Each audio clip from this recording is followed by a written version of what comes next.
he's now remembered that he's put something in the oven, and that he's just like, oh shit. So I'm hoping he hasn't just like burnt his food.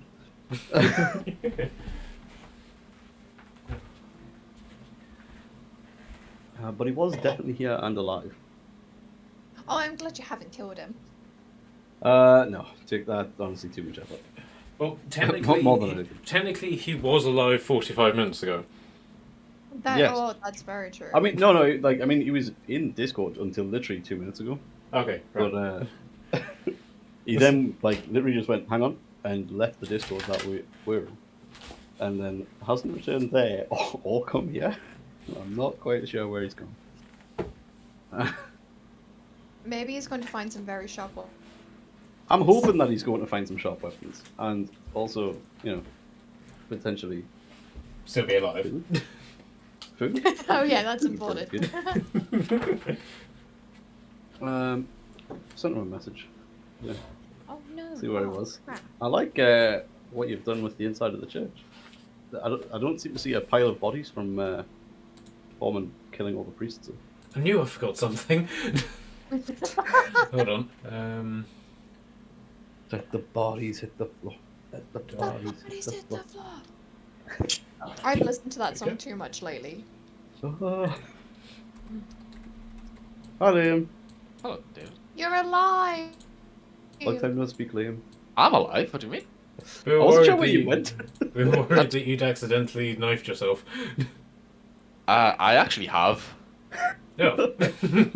Yeah, I cut myself peeling potatoes. Oh. With a knife that was way too blunt to be cutting said potatoes with. Oh Wait, God. were you peeling the potatoes or cutting them?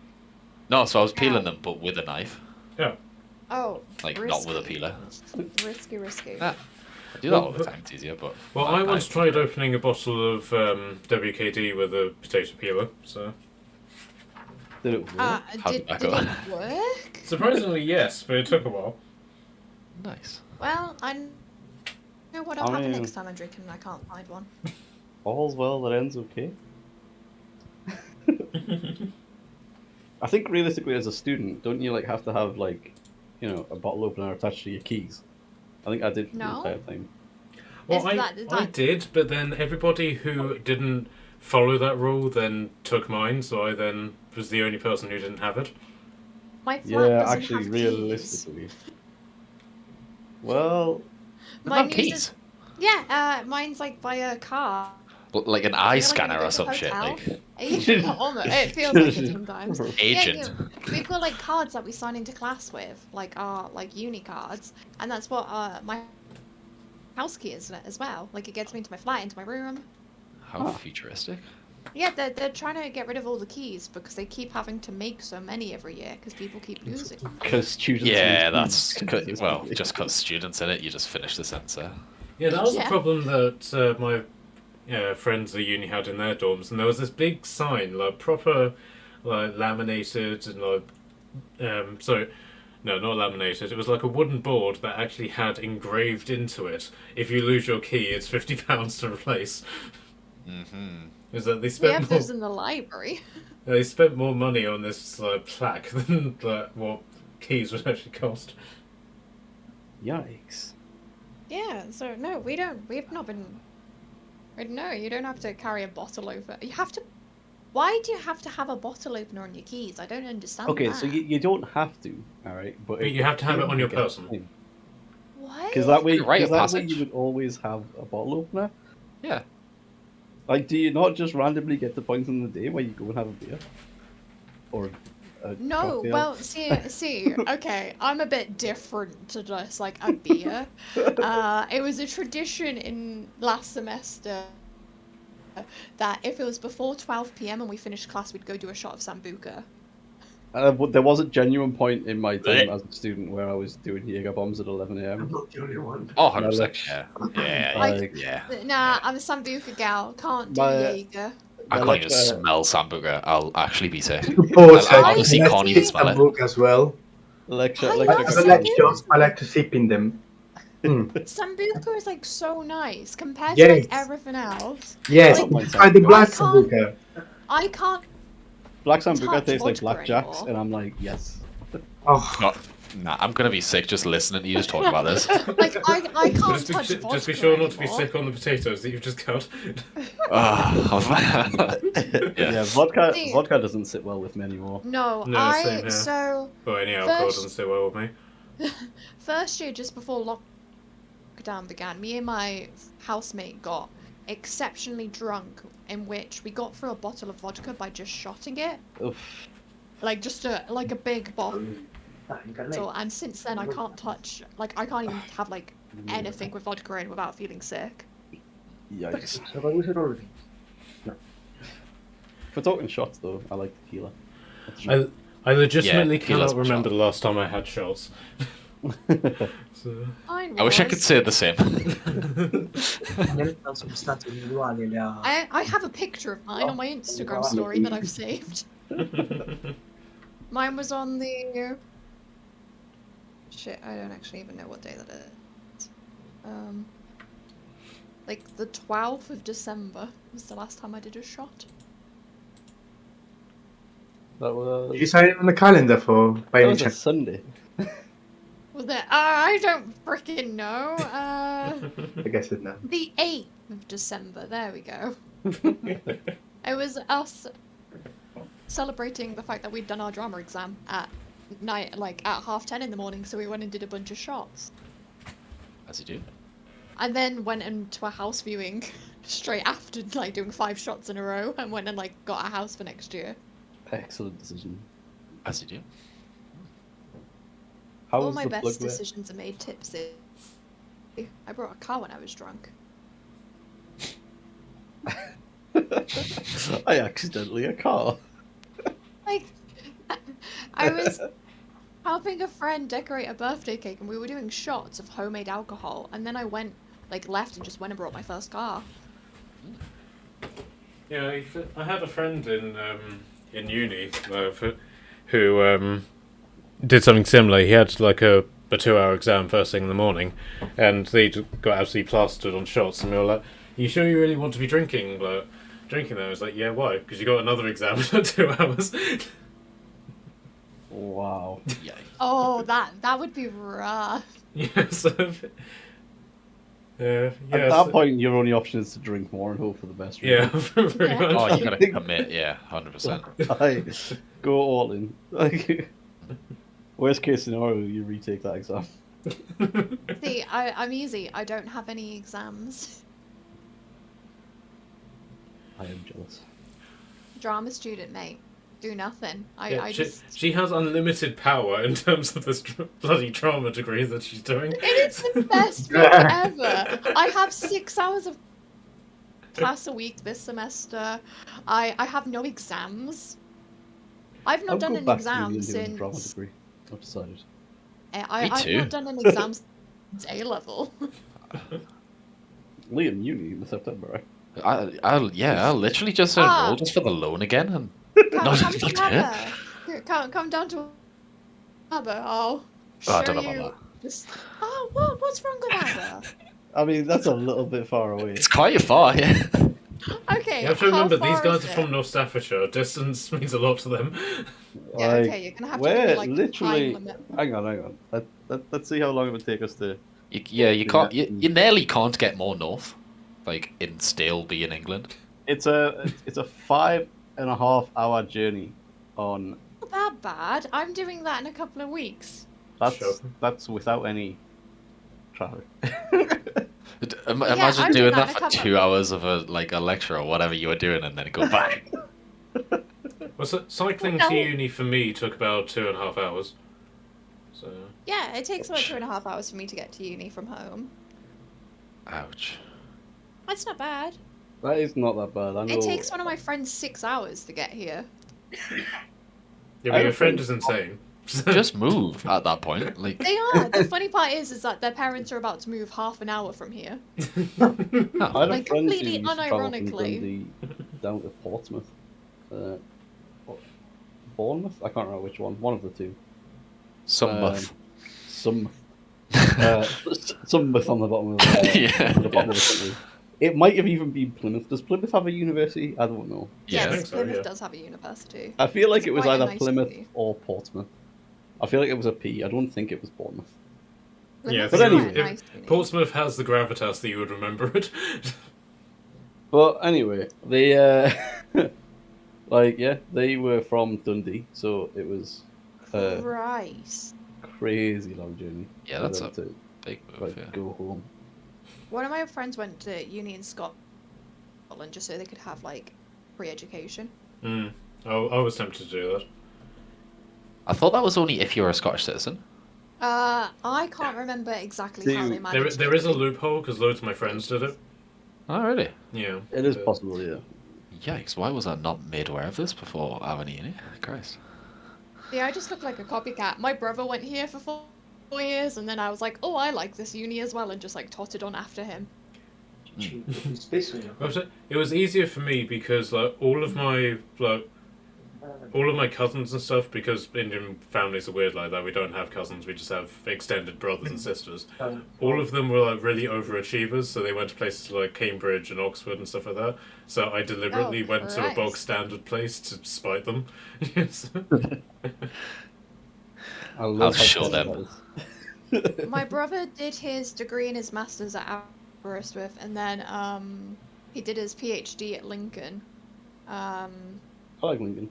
And now he works for a very fancy government company to do with science. Okay. Well, Considering like drama school and stuff, and I was like, no, I do not want to be in education any longer. Like, it's nice, but no, I need out. Yeah. Yeah. Yeah, so there's only so long you can sort of stay a student without being in denial. I felt like that See, before I was like... finished university. I felt like that before I got to university. I was halfway through my first year of A-levels, and I was like, this is too much. Yeah, I really wanted to take a gap year, but then the whole crap with them like tripling the fees came about, and I was like, okay, fair enough. So... My God. See, I thought my brother doing 8 years was like enough. Like, he went to uni the year I started secondary school, and then he left uni the year I started. I was like, come on. Like, you really had to have moved on, but 4 degrees is insane. Yeah. Big commitment, just long time in general, but no. No, I think Is it it's because I they think it's don't just want to purely pay so the she can most? still get the student discounts on various crap. Oh, I I'm mean, still yeah. using that to this day and haven't been to uni in years. I got the notification this like a few weeks back saying that my Hello. like bank account was officially not going to be a student account anymore, and I was like, oh. Yeah. They haven't been to uni in like 7 years. It's been a hot sec. I'm glad you noticed because I was not going to mention it. Oh, no, definitely not. We've I never even got a student account in the first place. realised you've Oh. actually had a somewhat steady income for the past few years, not just random loads of money coming in. Big Yeah. This is a full paid wage every month. Are you a student still? What about you, Michele? What was the weirdest student thing you did? I feel like you came and Good then story. just gone back. Well Excellent. said. Best one so far. That's, yeah, 100% outstanding. I am blown away. Mm. Okay, before we start, I just need to ask people. Charlotte, what are you listening to on Spotify? I'm listening to one of my Marilla playlists I have. It's called Dancing in the Rain, Light Shining on Stained Windows, and it's just like happy little songs. It's one of the, hang on, 1, 2, 3, 4, 5, 6. It's one of the 8 playlists I have for this character. Yay! Wait, when you say Singing in the Rain, is wait. this the traditional version or the Tom Holland version? Oh, it depends on the mood. Holland will be paying.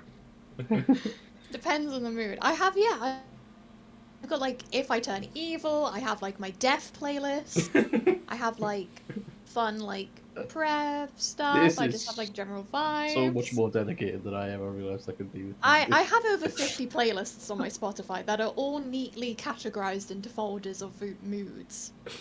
You do That's realise hard, that if a man. therapist was to look at that, they'd immediately lock you up. I spent an hour and a half sorting it the other day. Oh, my Spotify is a complete mess. I My Oh, just yeah. Spotify is non-existent. I just put like my liked songs on shuffle and hope for the best. Oh, literally, that's all I've ever I'll done. send Yeah. a video. I had a situation that went from NSYNC to Childish Gambino the other day. That was Oh an no, interesting transition. no. You have NSYNC in your life. What? Dude, Wait, yes. what? Dude, no. I This have is the like first evil album I ever bought. music. I've also got Venga Boys and Backstreet in there. Oh, damn, How? no. Wait, hang on. How would you not have like specific Oh, yeah. moods? Like Everyone I has to have that have song. like evil music. I have like living on top of the world music. I have like cute music and sad music. I just let the music take us, I'll be honest. I hit That that is- shuffle button and just go. That is a power I do not have. I honestly just like it when it gets to a point that Spotify is just recommending songs for you and it just does it itself and I just let it go. Oh no. And I'm like, no. ooh. My Discover Weekly is my favourite time of the week, to be fair. What? No. Oh, yeah, it's great. Yeah. What? Okay, Well, shall we get started then? Yes. Please. On that note, Otherwise, I think we'll be questioning Charlotte for the entire night. Yeah, I don't need to explain to another adult what Dream SMP is in full. I had to do it to my parents. And don't And worry, they're because very this video is also disappointed. going on YouTube. That's fine. There's a video of me on YouTube talking about how much I love Jaskier and Geralt. standard. True. Okay, so Michele, are you going to be playing with us, or are you just going to be listening? I'm here. Cool. Right. Rude.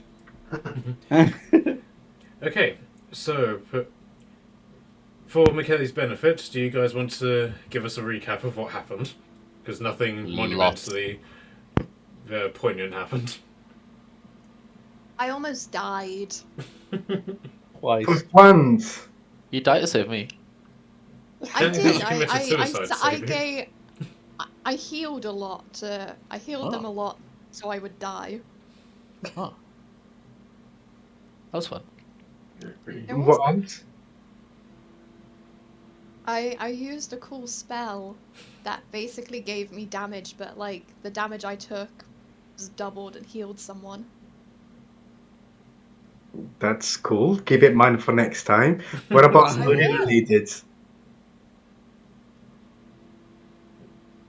What was that, Michele? No, together, guys. Yeah. What, sorry? We're all together. Like story related. What happened last session that I've missed? So, we fought the Red Paladins throughout the city. Managed to clean up most of them with Hiroc's help. We've come back to the king and sort of inform him, but he was sleeping. Outside of, it was just a lot of combat really outside of Marilla going down. Yeah, the Kraken didn't turn up or anything like that, so... Oh yeah, by the way, Sushi. we've made a friend. I've literally just spent the past like half an hour looking at my D&D notes and just sushi in all capital letters with no other notes recorded. Nice. Oh yeah, Kraken showed up in the river. We fed it some red paladins and I named it sushi. And then it disappeared. And has yet to sort of resurface. Also, the palace guards are currently just sort of frozen outside the palace district by some sort of It's mass magic. yeah. Anything else for me? You leveled up Stories? at the end of the last session as well. Oh yeah, and we're level 7. Level up. Pretty plug. Level up. Yeah, so you're now at level 7. Yeah. Did anything happen between 6 and 7, like character-wise? Like any additional anything? No, I think that's it. Just, you fed the Red Paladins to the Kraken, decided to go back to rendezvous with Hiroc. Hiroc basically said, you guys need to chill out because you look so battered. So you then went back here. The palace guards basically said take a long rest because the king's taking a long rest, and that was where the session ended.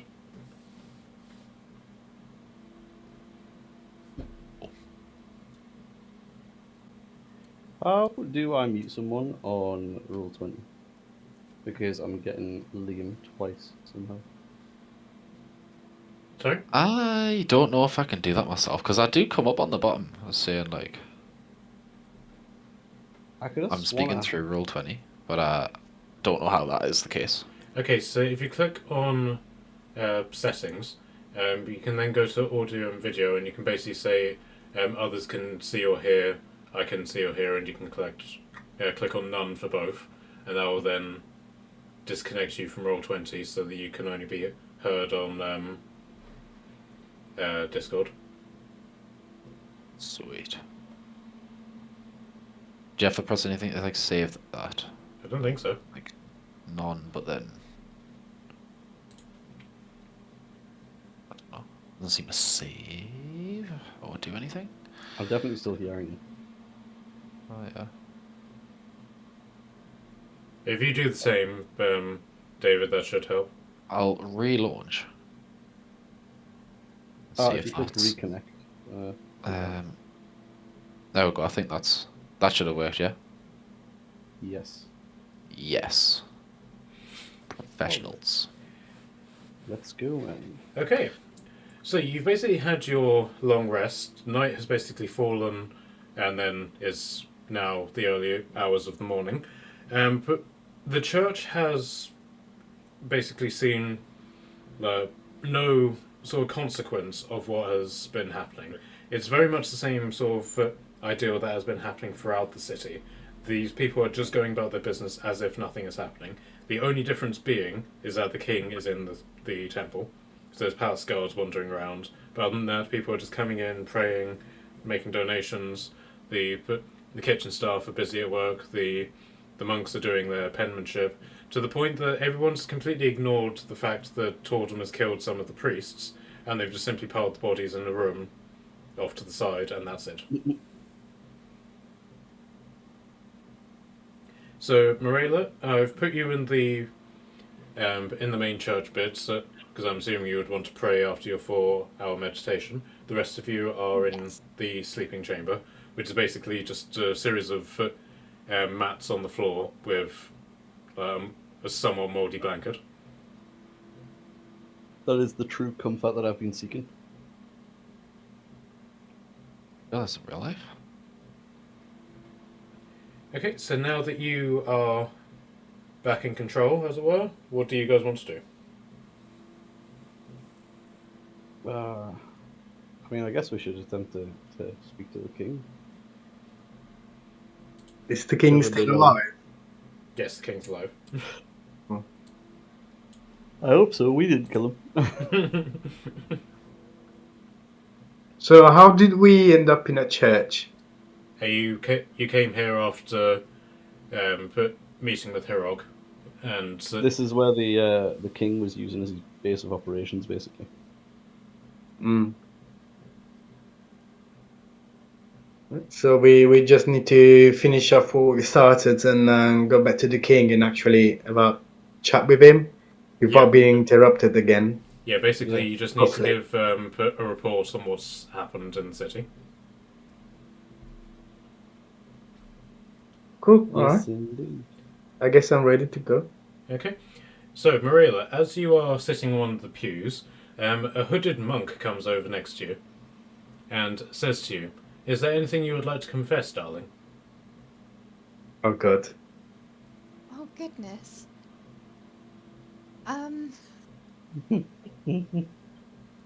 Uh, uh, well, maybe that I enjoyed the battle a little bit too much yesterday. That was a little bit strange, if I'm being honest, but, other than that, no. Is there anything you'd like to confess? Oh, I have a very long list of things I would like to confess, darling. Oh no!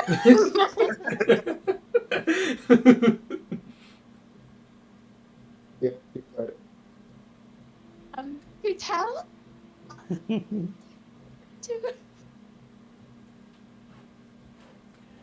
But in the meantime, while you're deciding, allow me to introduce you to my dear friend and colleague, Priest Frank.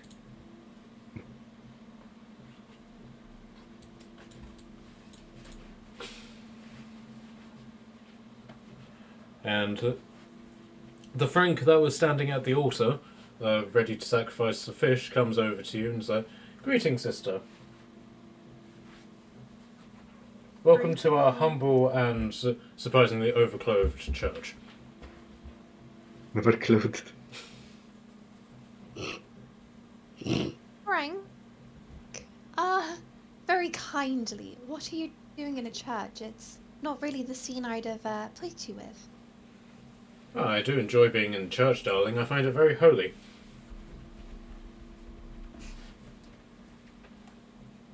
Can we say it's a little blasphemic of him being in a church? So what was that? Can we say it's a little bit blasphemous for him to be in a church? I most likely probably goes against everything. Very probably. Yeah. That's very honourable of you, priest. Is there anything I can do? Well, there are several things that you can do, my darling. Would you like me to answer you alphabetically or chronologically?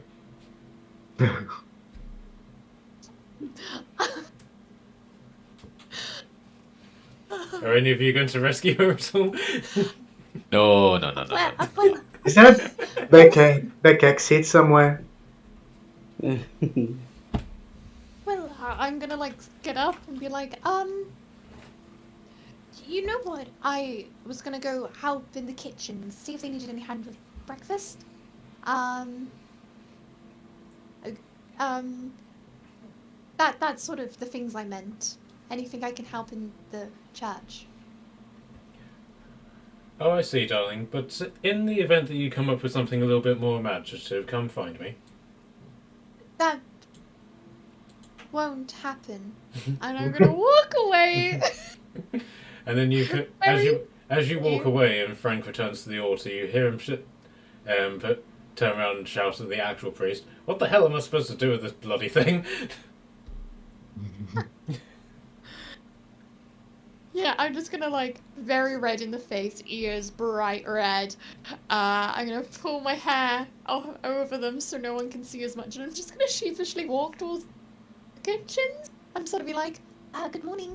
Does anyone need a hand? I'm here to." Okay. So this is the kitchen area here.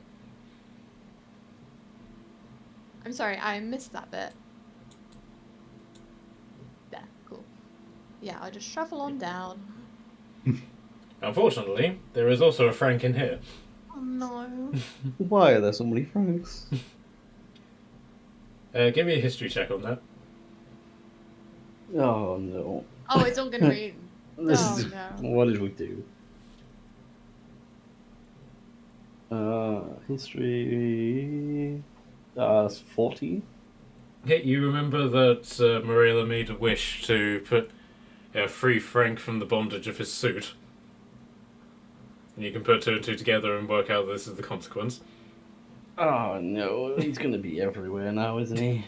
Multi-Frank. Multi. So, darling, we've got some sausages here that need handling. Would you like to help?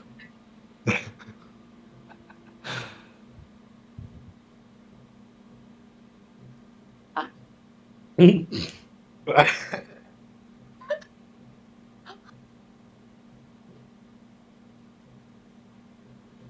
think Barilla's broken.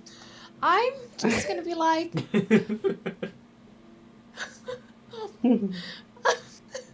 I heard a I'm yes. gonna I don't know I'm about anyone else. just smile and be like, "I'm terribly sorry. I thought this was an anti-prayer chamber, and I'm just gonna leave. I'm just gonna, I literally like turn around and walk out." Okay, so but now that you've escaped, basically this is like the main entrance, but off that main entrance is sort of like the abbot's chamber where the king has taken up his residence. So, do you guys want to go and talk to the king now, or do you want to mingle a little bit more? I guess we should avoid the hordes of Franks and go straight to the king. Hopefully, it's the true king and not Frank. I just imagine that King Frank. Kings of Franks. Okay, it's a bit.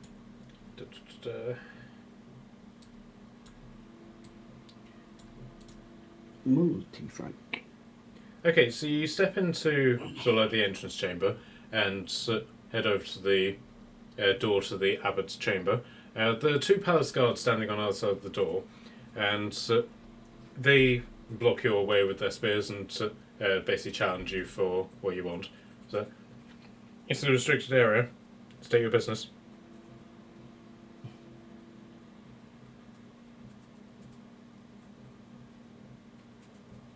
Kashan.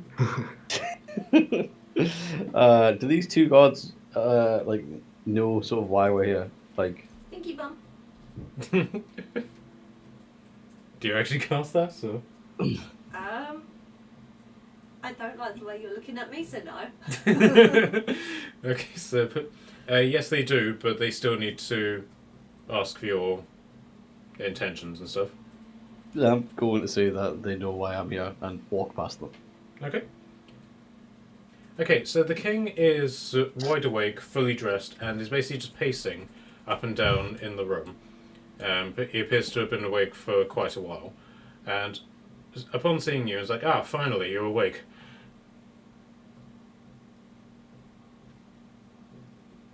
Yeah, we were going to interrupt you yesterday, but I figured you could use the sleep. Yes, unfortunately, my palace guards have grown somewhat protective of me, particularly since I'm surrounded by sycophants and idiots. Without Hiroc here, I appear to be the only person with a brain in his head. Please, come in, come in.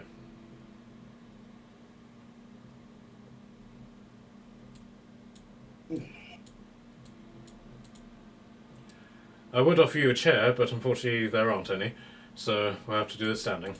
But please, give me your report on yesterday's battle. Fair enough. I can't help but look to a lumber for I've got a chill on his bed. lazing on the king's bed. Yeah. And like that sort of side-on pose, like one leg in the air. Oh god, sexy orc pose. Yeah. Do you have your wang out as well, or just like... Oh no, I'm classy. Tucked behind the loincloth. That's just for Frank, that anyway. You called?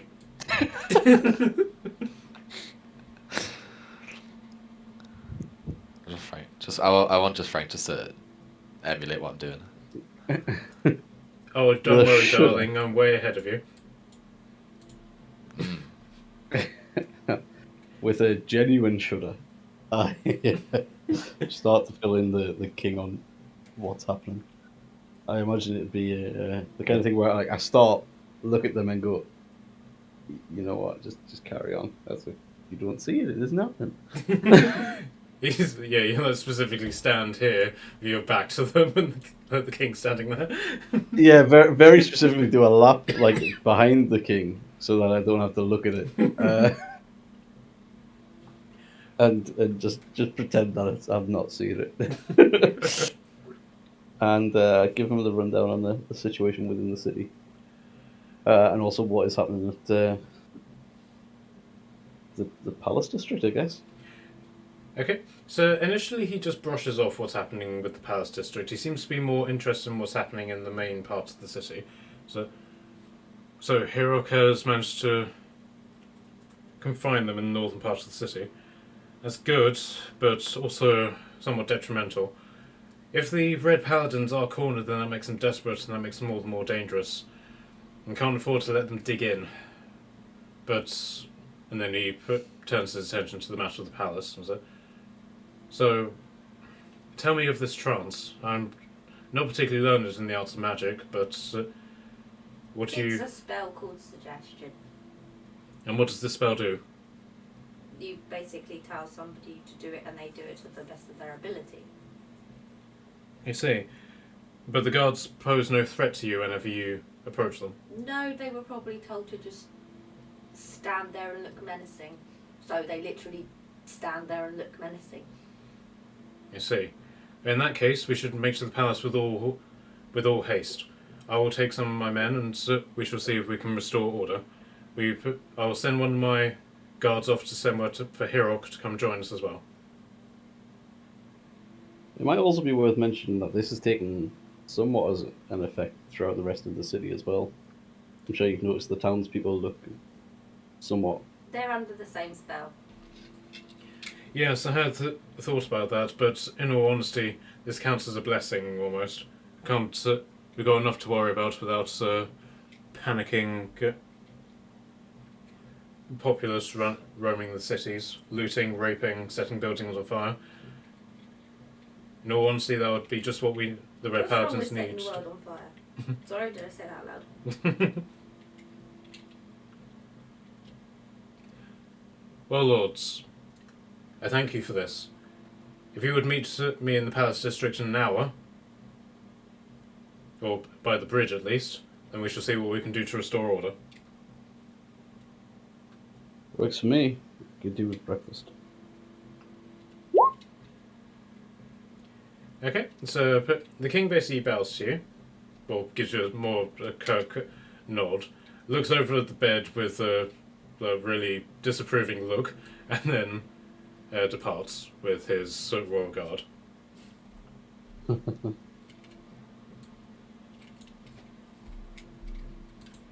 Okay, so what would you guys like to do for the next hour? I could do with maybe getting a bit of breakfast on before we go into another day of fighting. Get some breakfast down. Okay, so do you want to eat here with the food that's being served in the church, or do you want to go somewhere else? I am easy either way. Actually, it might be best if we go somewhere else. There's a lot Yeah, of Frank so here. otherwise we have to handle Frank's sausages. Yeah, there's a lot of Frank here, and I don't know if I can deal with that right now. Okay, so Frank. there's Did you just say multiple Frank places. Curtis? So there's multiple places that you can go. There's like the general food stalls that are in the market, or there's the inn that you visited before. Should we head up to the inn, maybe? Yeah, sure. Nice small meal sounds very nice. Yeah, right. This is where I find out that I've archived the inn, which, yes, I think I have. Okay, I can't be asked to get back. So, but Just use another building. yeah. So, but you enter the inn, and the city has this still very nonchalant attitude about it. However, you do notice that several notices have popped up around the city, and it's for people asking, basically stating that there's a metal shortage, and that the price of metal has basically doubled if you're selling it. Mmm. Maybe we should go find some knife range somewhere. Or it's not like somebody has loads of breastplates to sell. I think we agreed that we left those like Yeah, that's at the off base. at the base, so that might be something that we can deal with once we manage to go back to base. Okay, so you basically go back to the inn, but it's still early hours, but but it is still quite busy, so people are having good breakfast. But you managed to find a table that's just about big enough for all of you, and basically not the barman or any of like the people who are behind the bar, but specifically a just bog-standard person in a servant's outfit comes over to you and is like, "Okay, what can I get for you? I'd advise you order quickly. We're running out of breakfast food at the moment." Meat. What we got left? Well, we've got I believe there's still some sausages left. We've got some pork. There's obviously breads that we can do various ways. There's eggs, and I believe there's some dog meat as well. I'm more than happy to take some pork and eggs. Marilla? Yeah, I'll follow him as well. Sure. Could I a fried egg and some toast, please? Alumba? Oh, I've just got back. What What's is more it? for breakfast? Important question. Any meat? Just a leg of lamb or something. I don't know. Just anything that I can eat, like just with my fist. Anything that should be an evening meal. Pretty much, yeah. Okay. Right, so Alumba, yours will cost 1 gold. Marilla, 2 silver. But yours is 3 silver. And Turek and Kashan, that's 5 silver. Sounds good to me. 1 gold piece.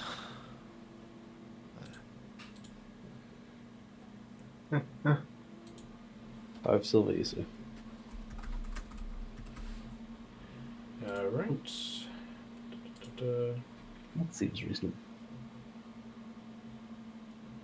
How do I remove coins? If you go to Inventory your on the inventory, right, yeah. like the top right, that'll have gold on there, and you just click it and add and remove coins. Okay, so all of you have gained 4 temporary hit points as well. Ooh. You have that big maximum. For some reason I had 9 still showing. Yeah, it's the health for your barrel. Okay, so how do I do my temporary then? Should I'll I just add it onto the 9, onto the barrel? no, I'll just up your max.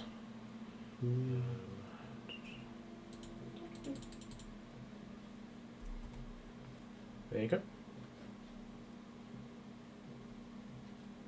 Okay, so now that you've breakfasted and eaten, it's slightly over the hour mark, so where do you want to go? I suppose we should head towards the palace district, right? Alright. Could, on the journey, could I ask Alumba and Kashan a question? No. There. Cool. Thank you. I retract.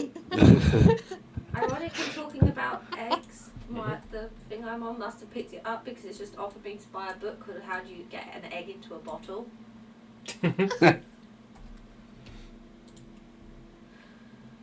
I am an open book, so feel free to ask away. On the walk to the palace, I'm gonna look at you guys. Feel like you guys are really fighty, and you seem very violent people, which, to be honest, was a large concern when I first met you. But how do you feel violent and not guilty about that feeling? Oh, that's a good. I am a soft soul. What do you mean?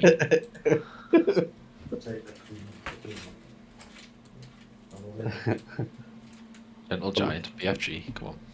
Alumba is a soft soul. Yeah.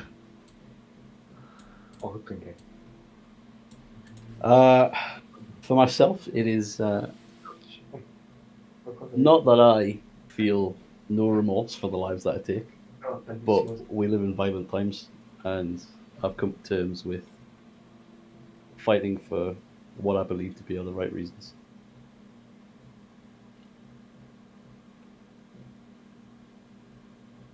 Okay. I will only ever answer in denial.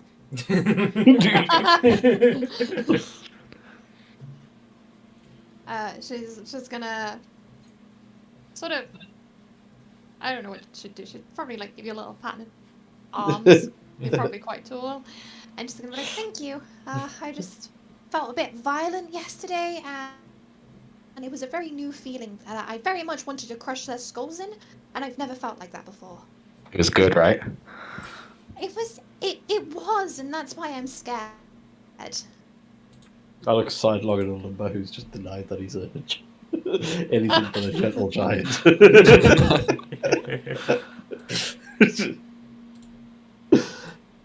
That the expression that is on my face is very much that anime look of when someone says something stupid. The rest of the cast are just very blank faced drawn, like what? Like if anyone's up to date on Demon Slayer, the look that Uze has whenever Inosuke says anything, he's just like, what? that is the exact expression on my face at Olympus' response. All right. So, any further team bonding before you reach the Palace District? Well, I'm kind of glad I'm not being dragged in this conversation. Looking around. I'll turn to you with a small smile on my face, expecting an answer. I'm gonna look over the edge and see if I can see anything in the water. You're not there yet. Oh well, I'm setting myself up. Okay. Well, I guess on this journey, you saw that violence wasn't my strong pursue, but this been needing of it when we have been able not to kill someone, we did, and we did need to kill someone, otherwise we're gonna be killed. So take it more like a give and take sort of feeling. Do not feel bad of what you've actually done yesterday. All right. Thank you. Are you going to ask Tordum as well? Totem, you're Yeah. a wonderful small being. How can you eat meat, like flesh? I still don't understand that. I open my mouth, I put it in, and I close it. Great response. I, I meant in regards to, you kill someone for fun, maybe, and then you eat them. We don't kill for fun. We kill for necessity. And then it seems With- a waste for him to just sit there and do nothing. With the pure understanding of like the same look that I gave to Lumba when he started talking about being a gentle giant, I look at Marilla with the exact same look as that you can question and thought. Well, the body's just going to go to waste and go to rot. What's such a wasteful cycle? You might as well eat it, and then at least, yes, they've died, but their body is keeping me alive, and they're now part of me. I wonder if that means I get more powers. Mhm. I'll be like, oh, okay, and I'm gonna look to Kishan being like, okay, they might be the most unhinged out of all of us. Sort of look. I'm gonna portray that with my eyes. I just shrug and say the I word missed circle the of wall, life. apparently.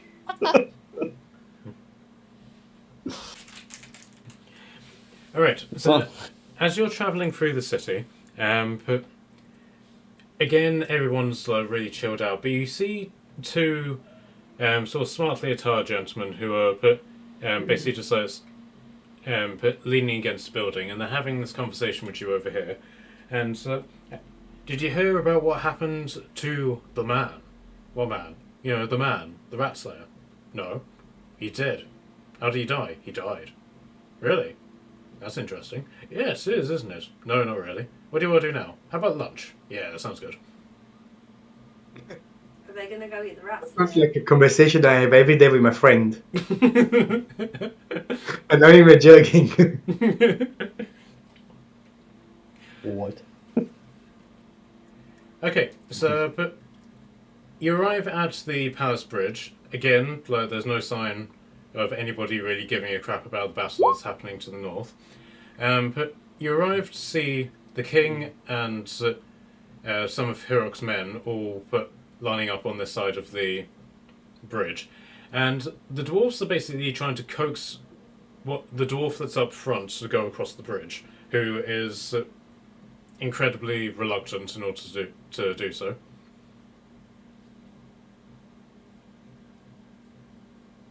Why won't you go across? I don't want to get eaten by a kraken. It's only sushi. Mm. I'm just gonna look at Kushan. Sushi. I have a really funny thing that I want to do, but it would not be very good of me. Define. I'm gonna whisper to Jordan, be like, do you think they would possibly die of a heart attack if I was, just to cast thaumaturgy on the bridge so it shook for a minute? Oh. No. And then gonna look at Kashan and Alumba, who feel like the adults of this, be like, are they looking? Are they judging? And then I'm gonna cast thaumaturgy on the bridge. Like just about like here. Okay. So it's like harmless little trying to stop appearing like it's shaking. I'll also do it so it hits the water as well.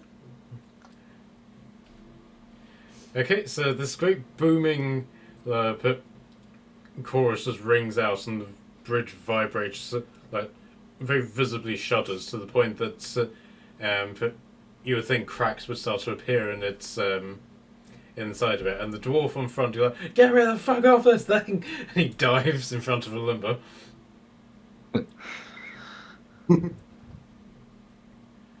So Hiroc then turns to the king and says, "It's no use, Your Majesty. We're not getting across this bridge. It's impossible."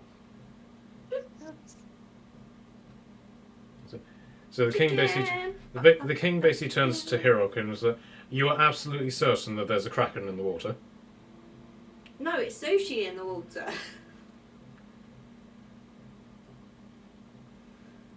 He turns to you. I know not what this sushi is. Is this some sort of magical monster? It's food. You eat it.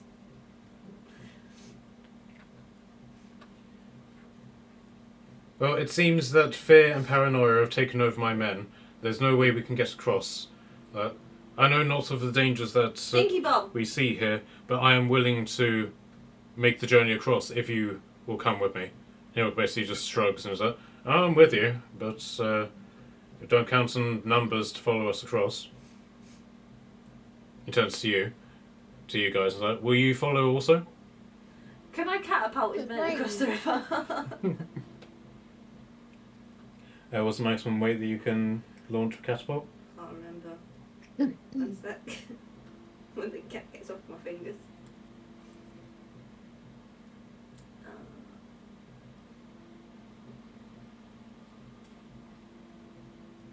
£10. Yeah, they weigh a lot more than 10 pounds. Fair enough. I'm gonna go jump on the bridge. So the dwarfs all watch you go past, and like, no, and you get halfway across, and it's like, huh? And Hiroc basically just shouts, see that you wankers? There's nothing to fear. Now get your asses across that bridge before I flog you bloody." And the dwarfs very tentatively follow.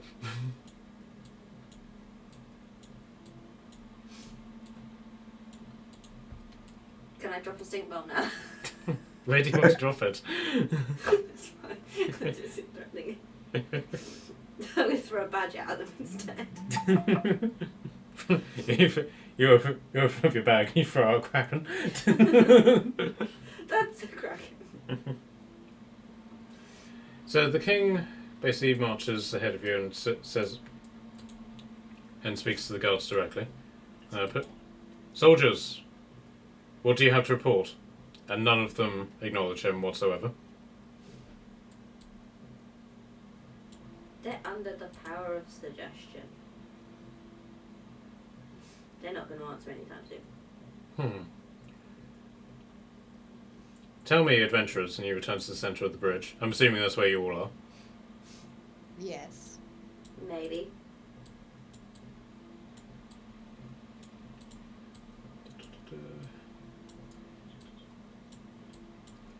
So tell me, adventurers, when you attempted to get past my men here, did you use any sort of force? We just walked past. Indeed. Show me. I'm just gonna walk past. Hmm. I've lost my character. Okay. Woohoo! Like that. Interesting. Stand aside, soldiers. Again, they do nothing. Lord, the lizard can get through, but chances are we won't. We will have to physically move them. Was that a hype joke from a dwarf? He's 4 foot, 4 foot something. You're 3 foot. Still.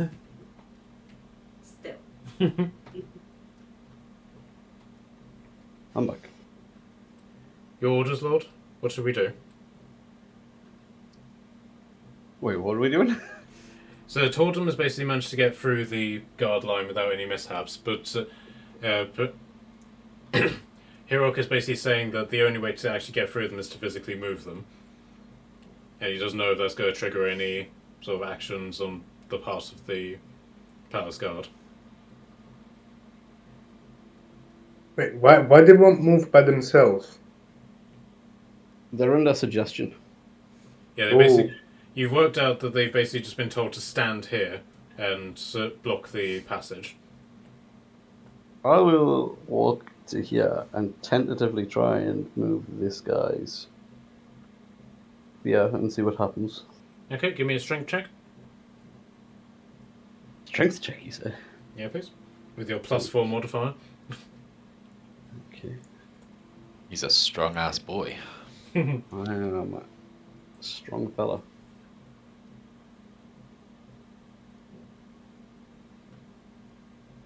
That is 19. Okay, you successfully move him. He doesn't offer any resistance, and none of the other guys seem to notice. However, as soon as you put him down, he attempts to move. He moves back into place.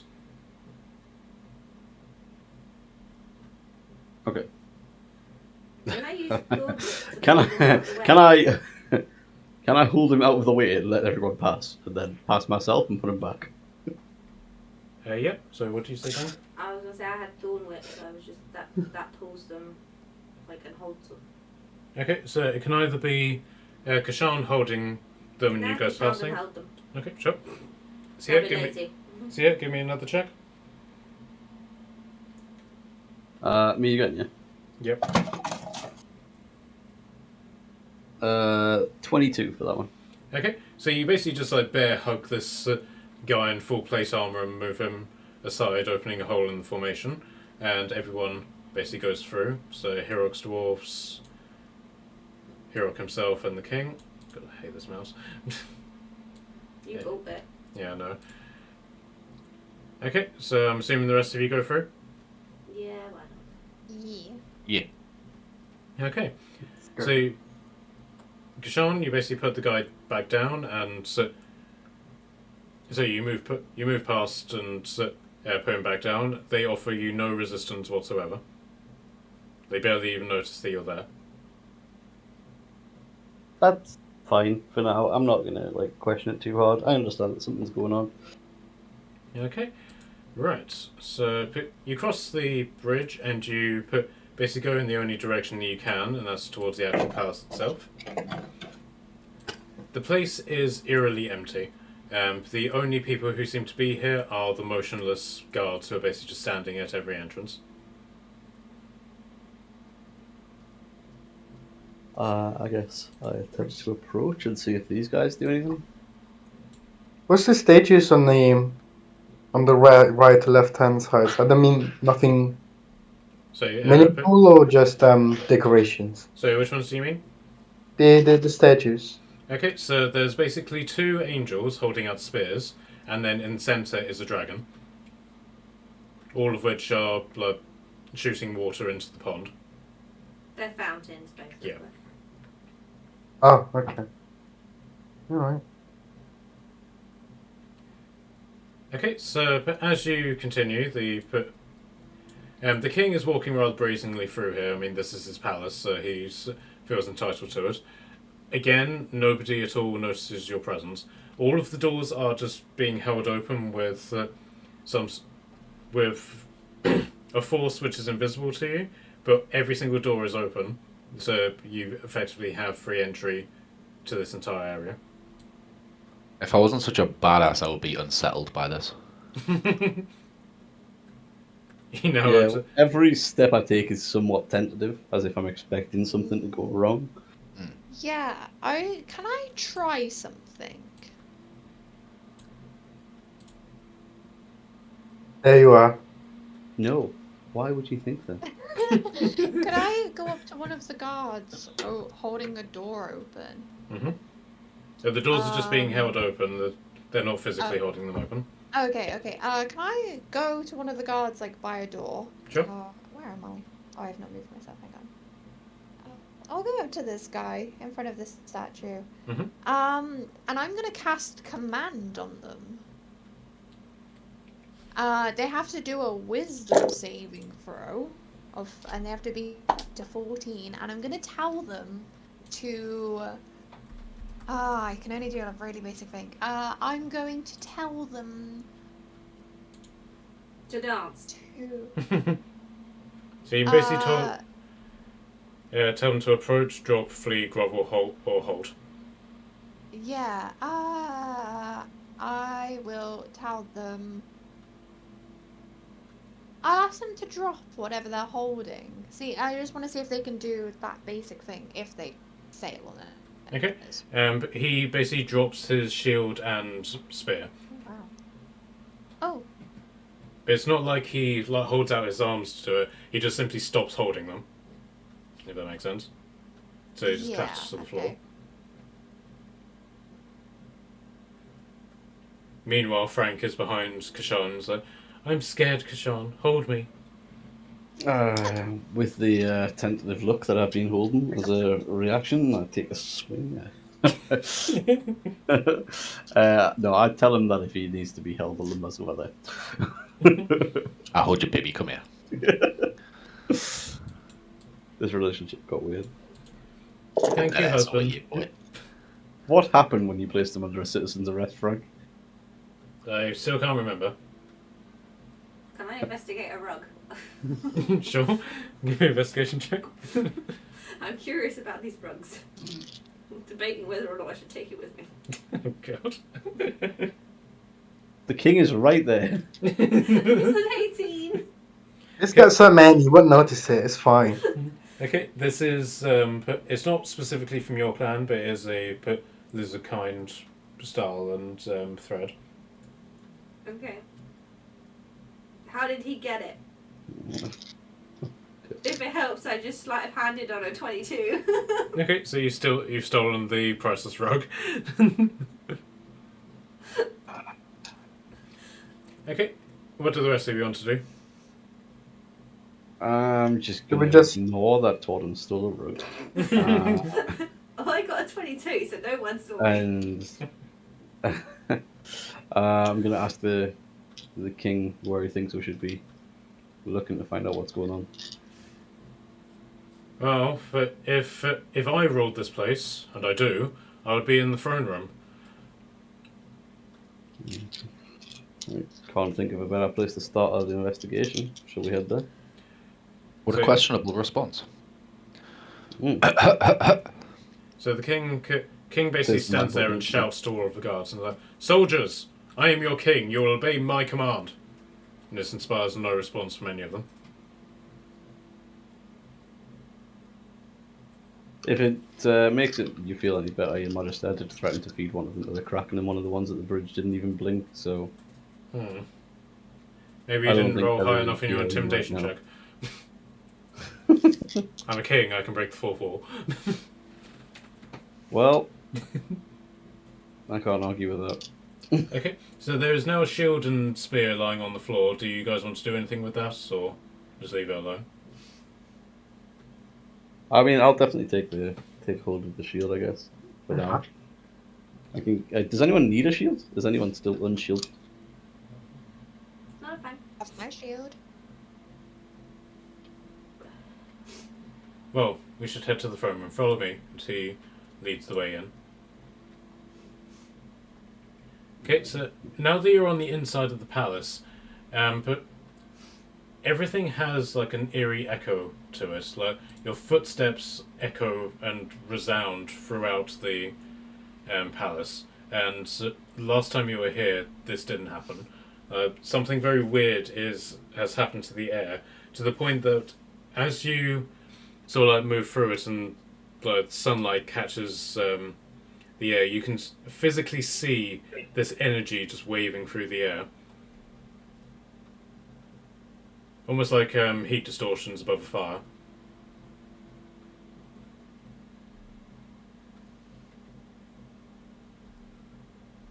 Does it smell funny? Give me perception. I don't know if you get advantage on smell. No, I will double check.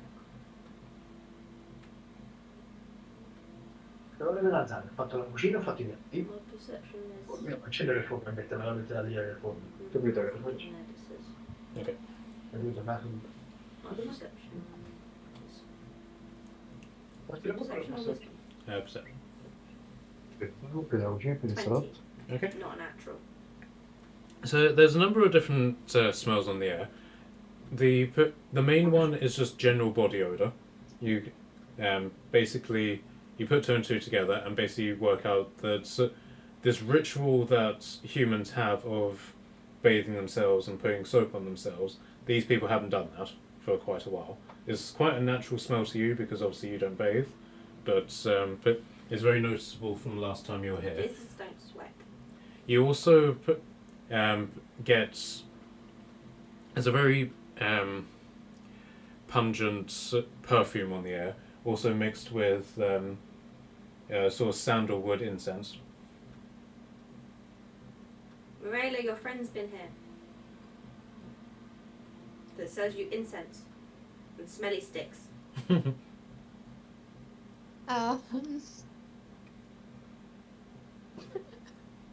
Okay. to know. So the king ignores pretty much all of this and basically takes you directly to the throne room. Again, the doors are open.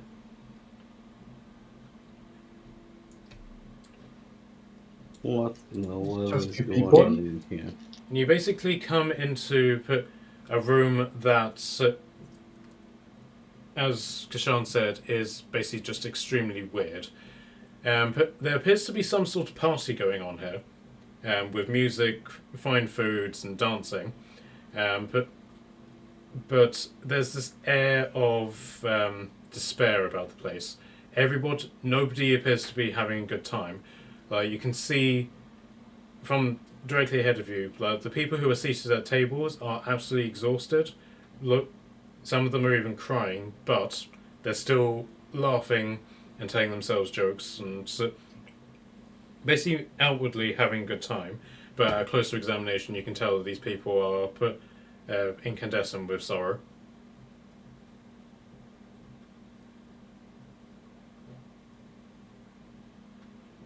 Oh, Is Black Hole Sun playing in the background? Sorry? Just a joke. Okay. He's asking if there was a song in the background going on. Yeah, Marilla, do you have any sort of festival music or feasting music? I do actually. Hang on, let me find a playlist for that. Give me. it's not the red Sure wedding it's theme, not is the it? Tosser It's Quality not. No, hang DM. on. It's playlist. Which sort of vibe do you want? Choose one or two. Two. Classical sort of like quiet music sort of thing that people would dance cool. I've got it. Medieval Fair by Brandon Fightshop. Of my Tickets, Taverns and Town Criers playlist. This is one of the playlists I have for my D&D campaign. to.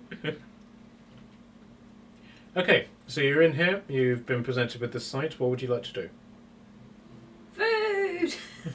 I'm gonna sort of eye the king and see where he's looking. I'm assuming it's probably towards these little bitches up here. Okay, right. So before you do that, do you want to investigate the food or? Yeah, I'll go. Okay. Check out the food. All right. Give me Someone's got investigation, to please. Check if it's dodgy or not.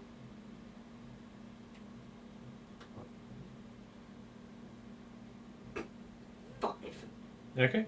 But this just Margaret's looks. the table. It just looks like ordinary food, somewhat old food. But there's dust on it, but that's never stopped you from eating it before. There's also this green stuff which you don't recognise from the food that you've eaten before. But again, I was going to eat it, I just went to go poke it. okay, yeah, that's one.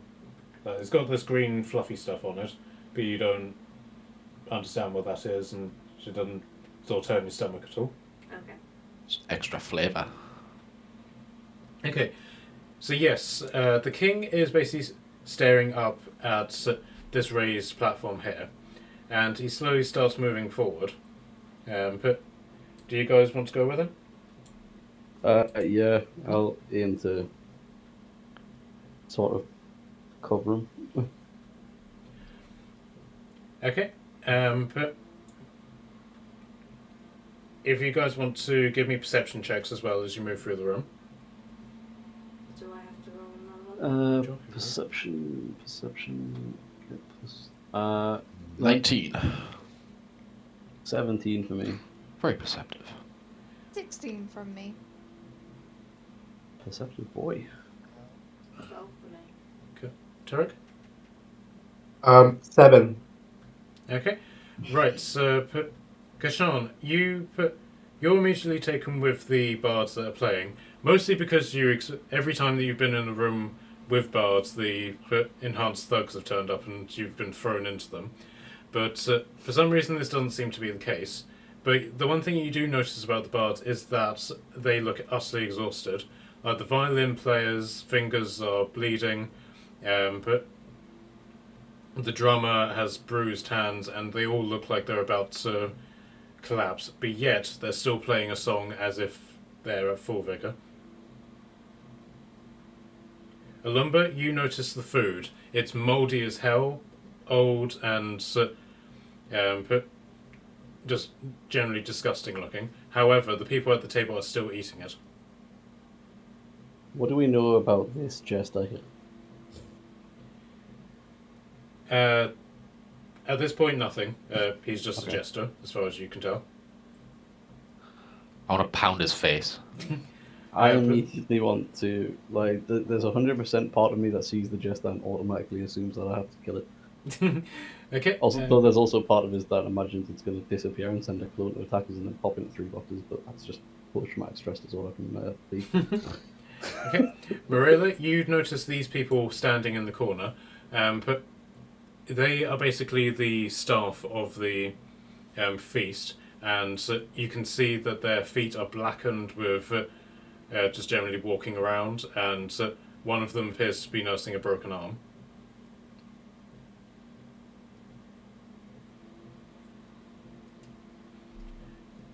I'd like to go over to that person and lay on hands on them and heal them. Sure, making use of your new paladin spells. Yeah, I can only do 5 HP, so I'll do like 3. Okay.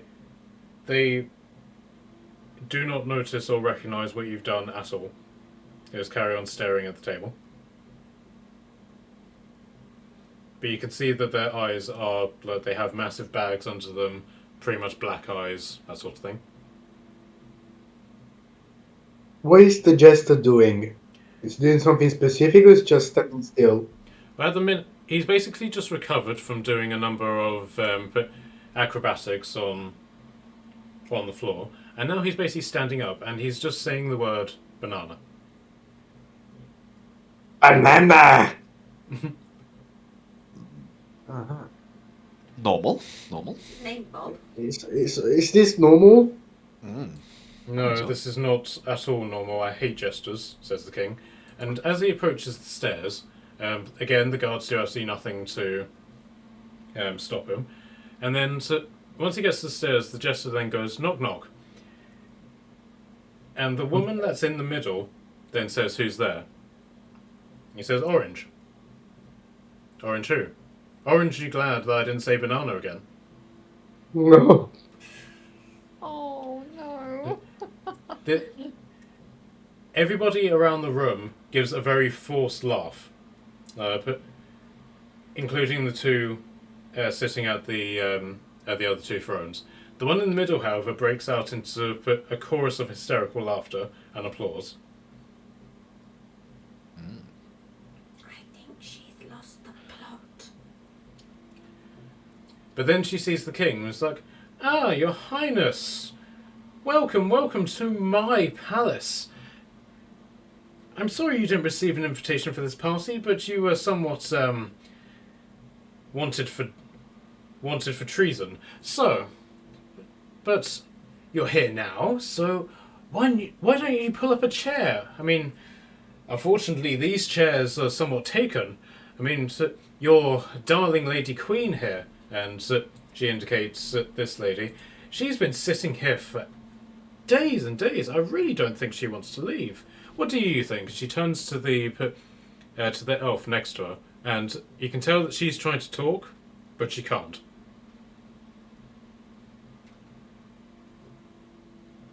Is she mute? No, she's Leave. she's basically She looks like she's got lockjaw, and she's basically trying to talk. It's like,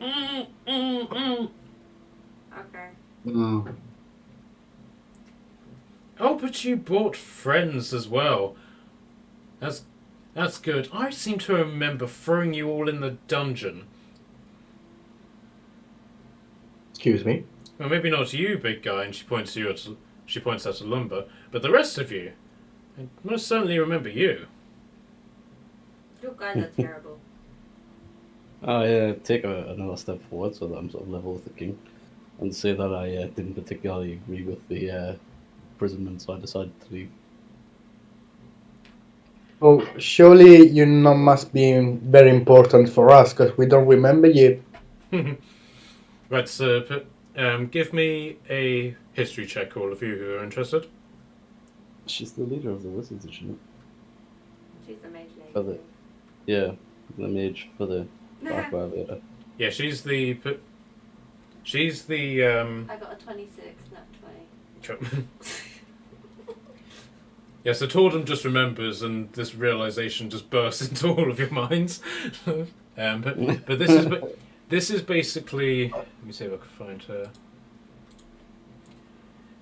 This is Enna Darrell, who is basically the mage of wit, who is counselor to the king, but who's basically been assigned to Aqua Veda for the purposes of moving forward the mages of wit's agenda in this region. I fully know who she is and pretend that I don't. Oh, come now, come now. There's no need to be unsporting about it. And she raises her arms up, and as she does so, she's very scantily dressed, I'll point out. But as she basically raises up her arms, and as she does, her dress sort of rises with her to basically reveal the bottom of her breasts. Oh. I look up to the ceiling. I I'll look take down another. at the breasts. I'll take another step forward and say that I apologize, but I would remember attractive people. Oh, now that is foul played, my dear. Jester, why don't you go scamper on and stand somewhere? I need to deal with the trash. And Jester leaves. I'm very happy that the jester has moved out of the way. So the king is basically he's sort of machoing up to you. So every time that you take a step forward, he then takes a step further forward than you do. So eventually he gets to the top of the stairs and he says, "You are in my chair." So, "Oh, am I? Well, if it is your chair, why don't you come and she stretches quite luxuriously.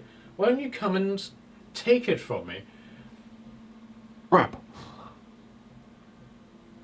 Why everybody so rude today? What's going on with the world? Mm. "I don't know your name. But what did you say over there?" They're all rude today. Very rude. "And what Do you of think it?" this is what you're supposed to talk with your king?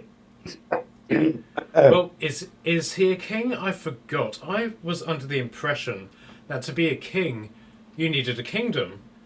Otherwise, well, he's just a man in a hat. Isn't He that has a King's kingdom. hat. isn't that right, my dear? She says that to the elf again, who simply gives her an angry look. It is a nice hat. Well, if my eyes are not wrong, you're the one wearing a hat. He's wearing a crown. I was going to say then she's just a lady wearing a hat. She's not anything but a lady sitting in a chair wearing a hat. She chuckles and starts examining the back of her hands. This conversation bores me. So, let us cut to the chase then, shall we? I am in command of this palace now, and I'm also in command of your city. I've placed the spell which is keeping all of your populace calm and safe. But, say the word, and I'll lift that spell. Just imagine the panic, the destruction. I mean, can your forces have barely managed to contain the paladins as it is? Just imagine the chaos that will come about with a full-scale revolt in your flank. How many people would die? But you, she points at the king, you can avoid that. All you need to do is abdicate the throne, surrender all claims to your title, give your armies to me, and I'll let you keep this shambles of a city intact for a little while longer.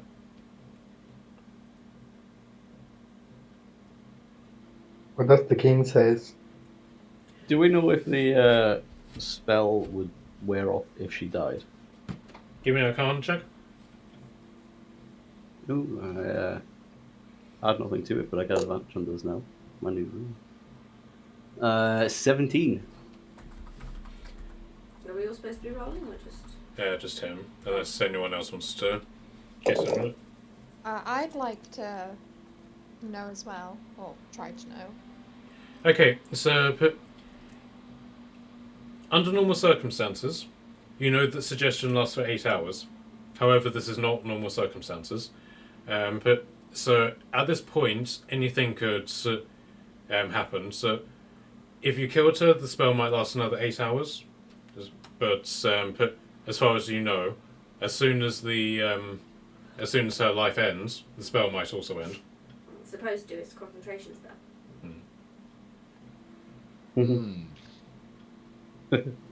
Decisions. So the king basically steps up and adopts something of a heroic pose, again, taking one step forward further than Kashan does. So, I will never surrender my throne to you. You of all people, I do not like you. I do not trust your people, and you are holding my queen hostage. And so then he spits.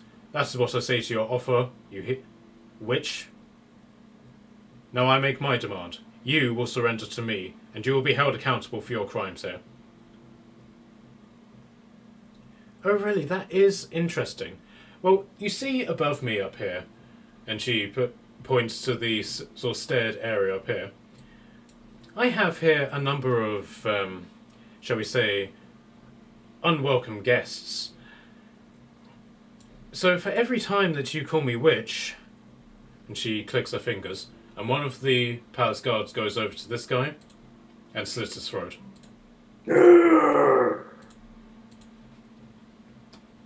I'll fire my crossbow at the wizard. Okay?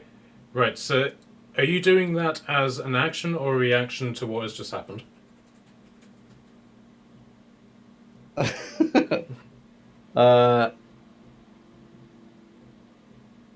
As a reaction to what just happened, I assume. Sure. Yeah. Okay. Okay, so give me an attack.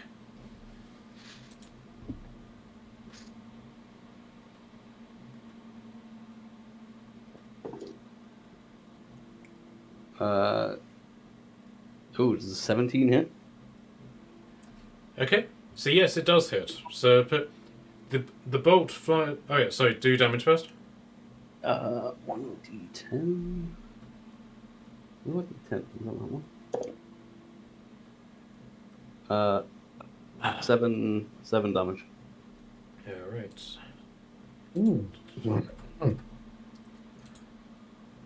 Okay, so the crossbow bolt basically just flies through the air and it catches her straight in her stomach.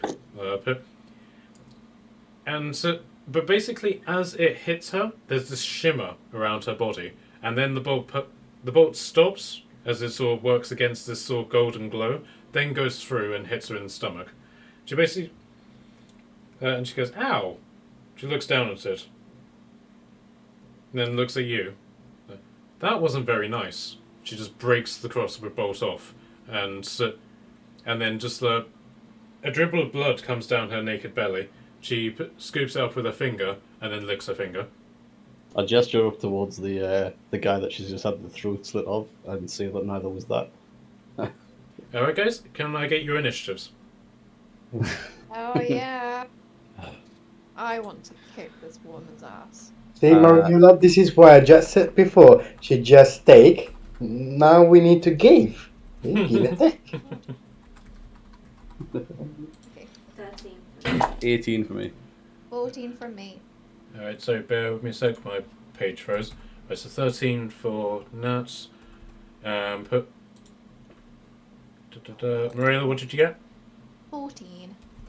Kashan? 18 for me. Turek?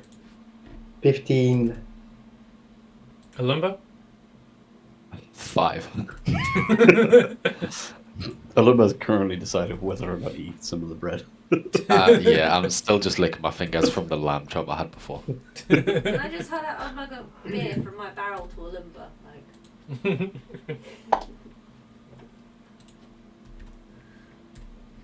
Alright. kind of forgot I was walking around with loads of beer in my barrel. Okay, so Turek, can I get you to re-roll? You may, yes.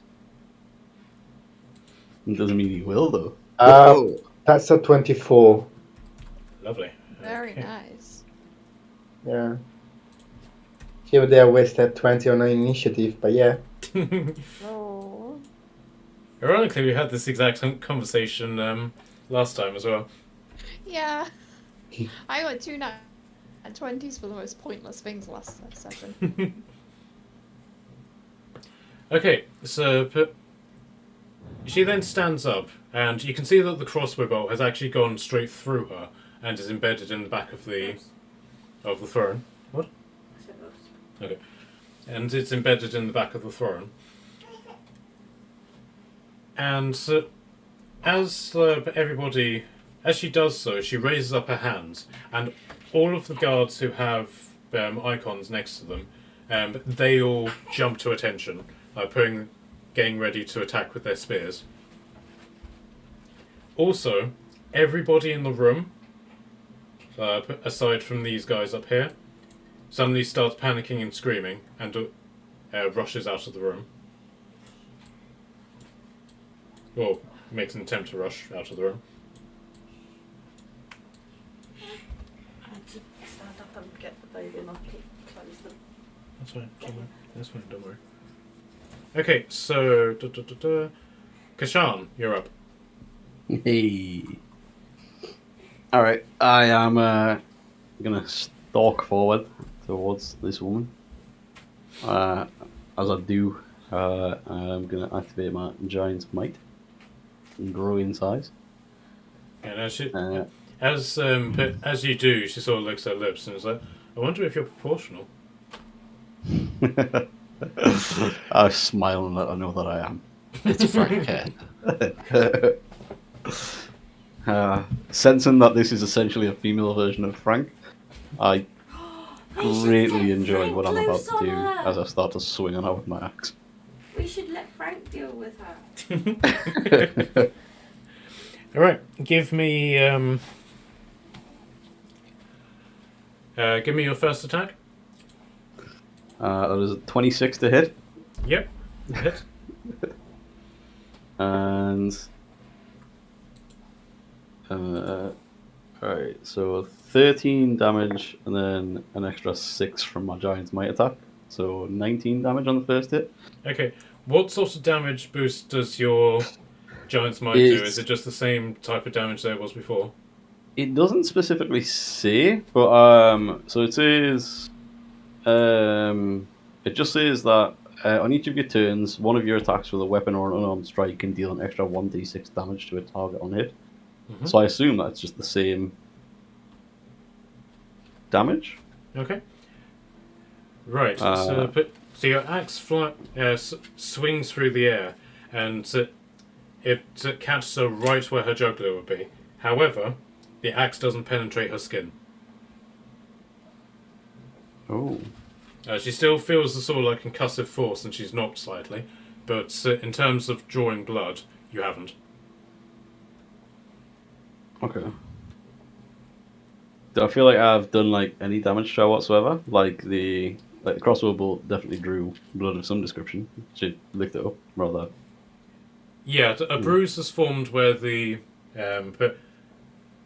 axe met, but in terms of like whacking her in half, you haven't done that.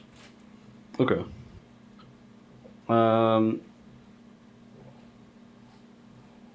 Okay. Then, out of curiosity, more than anything at the moment, I will attempt to attack her with Hadwin's Javelin next. Alright, give me an attack. 26 to hit again. Okay, yeah, that hits. And damage-wise, that is just 9 damage with that one. Okay, so you stab her straight in the abdomen again, and she lets out an almost squeal of pain, but then but as she sort of like doubles over where you stabbed her, she seems more interested in the spear rather than the fact that you've stabbed her. It's like, oh, I haven't seen that in over 300 years. I look at it when it's in my gut and wonder how many times she's been stabbed in 300 years, because I can imagine it's a lot.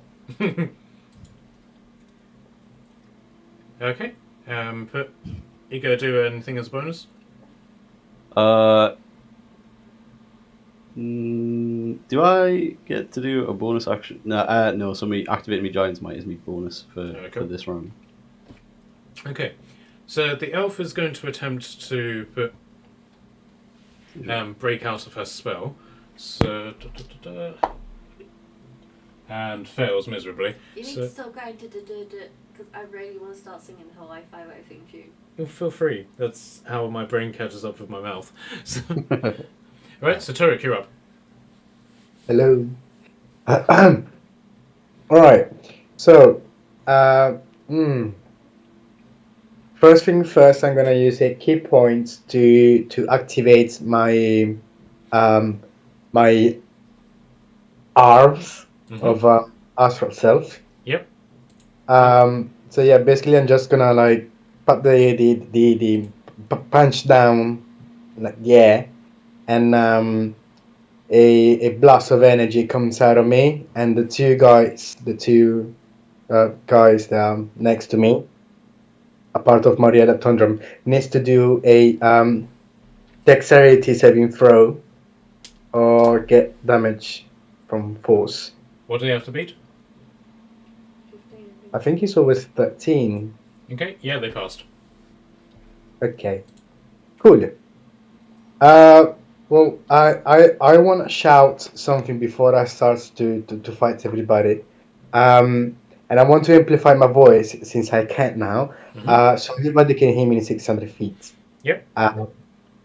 600 feet? Yes. Amplify like Dumbledore. This is what I'm imagining. I'm deafened. You're passing through the death is not going to be pleasant, and I can assure you that. Please stop whatever you're doing. Okay. Unfortunately, in terms of the guards, this has absolutely no effect on them. But in terms of the mage, she covers her ears slightly and is like, "Stop shouting! I think we're past the point of diplomacy." Fine. Okay, so that was your first action. So what would you like to do as your second? Um, I think I'm gonna engage it. Engage with the guy on my left, so I can save Tordrum Sure. out of the battle. Yes, I'm gonna attack him with my punches. All right. So I'm gonna go normal. Yep. So first is 27. A 9, an 11. Sorry, 27, 9, 19, and the last one is 11. Yeah. Okay, so the 21-19 hit. Ooh. All right.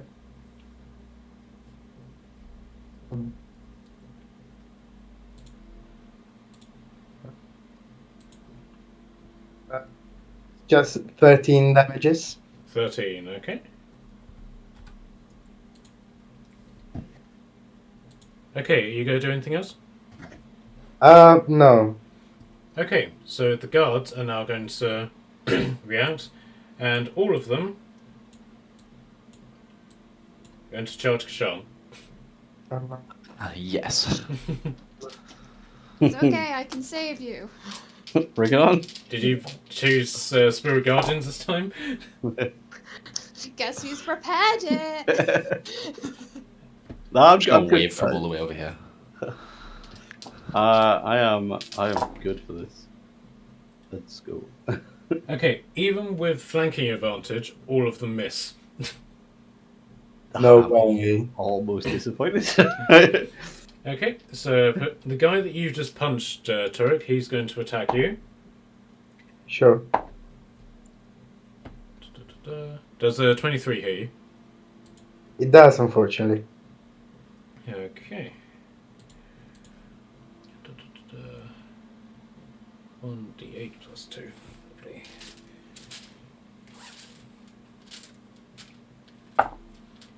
Okay, that's max damage for 10 damage. 10. Yep, and then the one next to you, Marilla, is going to attack you. Come at me. Does a 15 hit you? No, it misses. Yeah, right. What about 16? Misses? Okay. Oh. Okay, so Wow. Marilla, you're up. Okay. I'm prepared. First of all, I am going. Yeah, I'll help everyone after this. I'm first of all going to cast Spirit Guardians. Okay, so you cast this, and for a moment nothing happens, and to the point that you wonder, did I cast that right? And then next to you, an angel that you've never seen before Oh, new angel. appears. Is it?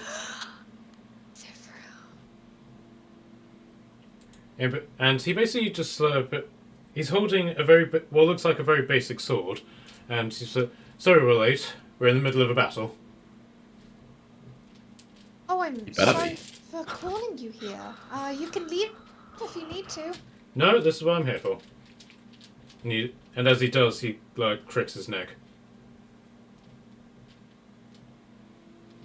Is he? Yeah. Do I know if they're invisible to everyone? Yes, they're invisible. Only you can see him.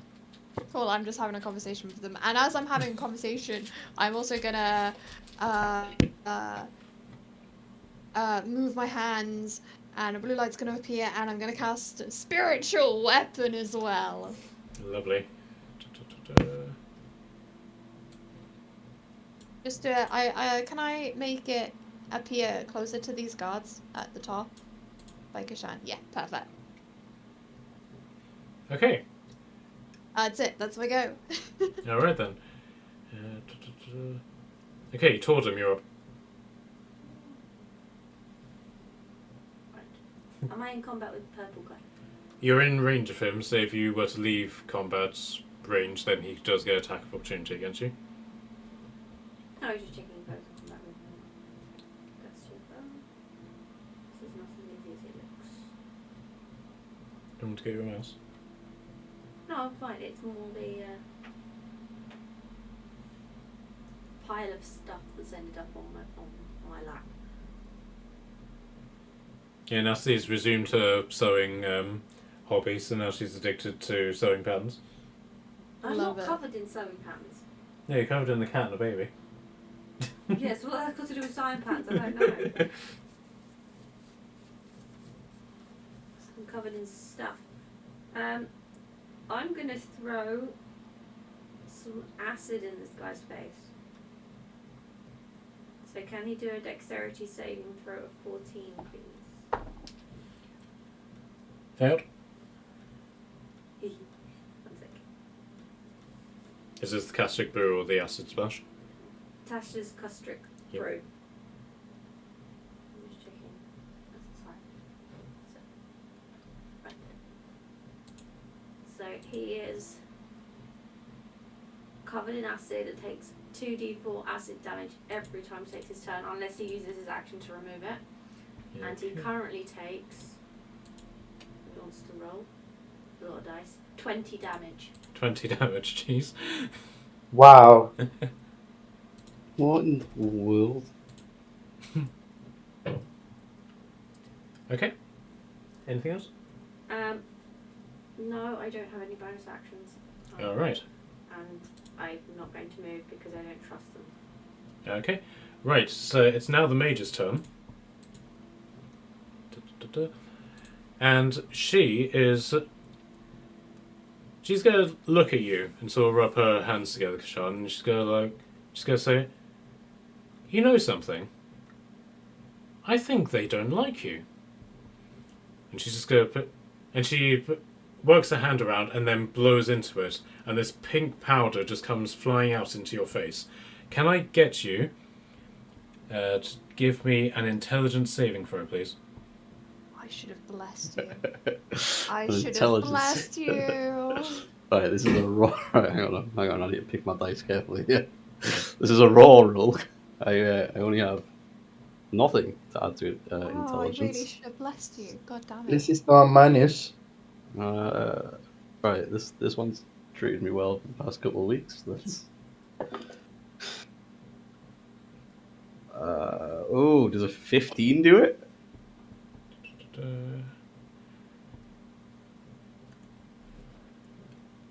Where is it? Here we go. Unfortunately not. You are affected by this spell. But it takes you a moment to sort of clear it from your head. But when you come to, you are surrounded by red paladins. Every single person in this room is a red paladin. You cannot tell who was a red paladin and who wasn't, but every single person in this room is a red paladin, and every single one of them is looking at you. So as far as you're concerned, you are alone in this room with a shit ton of red paladins. Bring it on, come on. Okay, so the rest of you, the mage raises her arms into the air and clicks her fingers and like, well, now that's out of the way, let's have some fun. And so she waves her hands and a rune appears in the air in front of her. She clicks her fingers.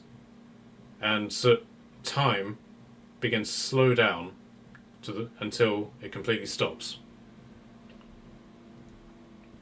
Are we aware that the time has stopped? But you were aware that it was slowing down, but you're also being affected by it, so when it stops, you lose consciousness in terms of how much time is passing. Okay. Okay, so during that time, she is going to put a hand onto her chest and cast the spell. But she's then going to put the point at you, Hiroc, and then she is then going to hold out her palm and cast that at Morella.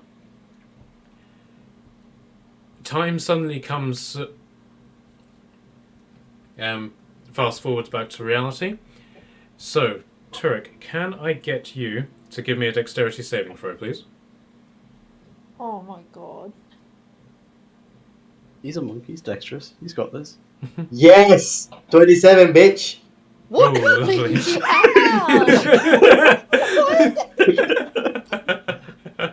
I was just being supportive, all right? Like, Okay. don't make it too far. Sorry, I thought... Holy hell. Okay. 1, 2, 3, 4, 5, 6. Where is it? Vete la piangotura. Oh, wait, what? Did that not pass? 7, 8. I'm assuming this is damage and then half. Okay, so you have taken 18 damage as a thunderbolt What? explodes from her hand, and A catches this guy, who didn't succeed and is killed instantly. Ouch. Oh. Wow. So you take 18 damage from this thunderbolt. I do not, because I've got... Oh yeah, you've got your new ability. That means you. Yes. Right, Aha. so you take no damage whatsoever from this. And then, Marilla, That can I Perfect get dodge. can I get a Constitution saving throw from you, please? Sure. Sure thing.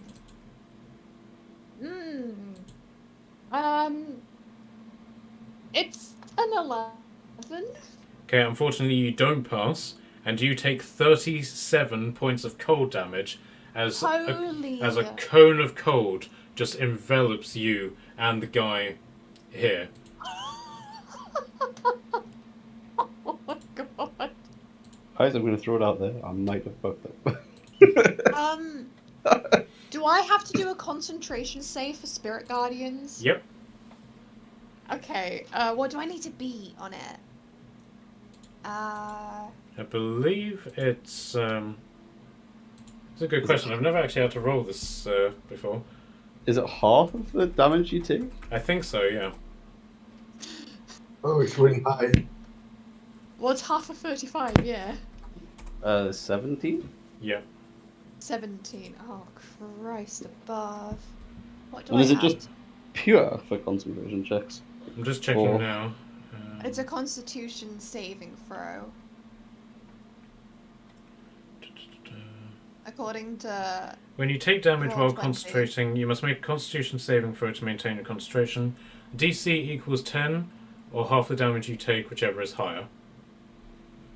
So, So, 17 I need to beat. Yep. Oh, Christ. It's just- above. It's Good just luck with the D20 and Constitution, or nothing else adding on. Come It's on. yeah, so it's a D20 plus your Constitution modifier. Oh, fuck. How much you got in Oh. Constitution? I'm gonna put these dice in dice jail. That's a 9. No! No. Okay, so unfortunately the angel just looks at you and just simply disappears.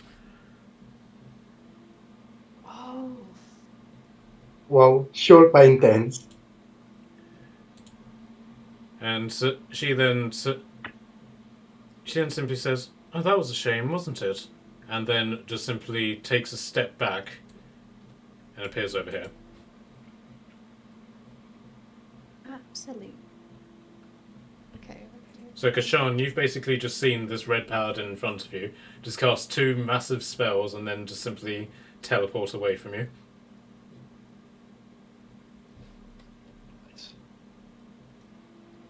Okay, so the king, seeing his opportunity, is going to run up to her and trying to kill her. No!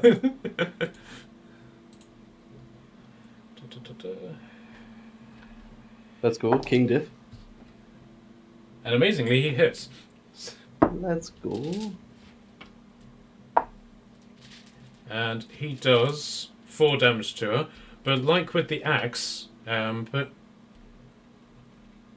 it doesn't seem to affect her that much.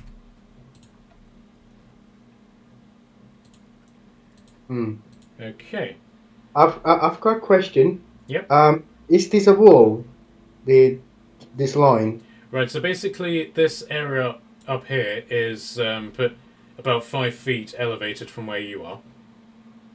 So you can jump up it, but the easiest way to climb up it is to go up the stairs. Okay, got it. Okay, so Alumba, you're up. Yes. I am debating whether it's worth just attacking the guards. I think she's the main threat, yeah. I mean, can I do anything? Can you? Also, how far can I walk over to? Like, to use a move? Like, can I actually get to her from here? I'm quite far back. Let me have a look.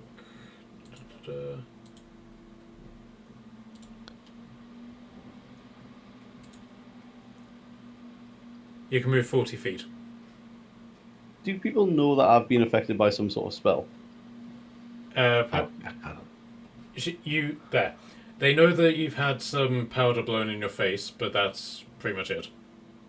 Okay. Right. Okay. Well, in that case, I'm gonna walk up to her. She was 30 feet away. Sure. Walk up and hope that because I'm gonna hit her with a warhammer, hopefully, and not gonna try and pierce her in any way, that it's actually gonna do something. Stamp it on the floor. I've got a 26 to hit. Yeah, that hits. Or 8 damage. Okay. Okay, so your hammer basically smashes down on her head, and it hits her, and there's this resounding bang that goes around the room.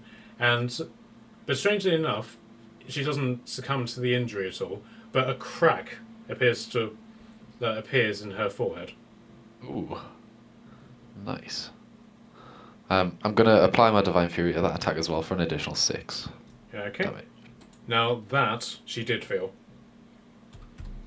Nice. Was that?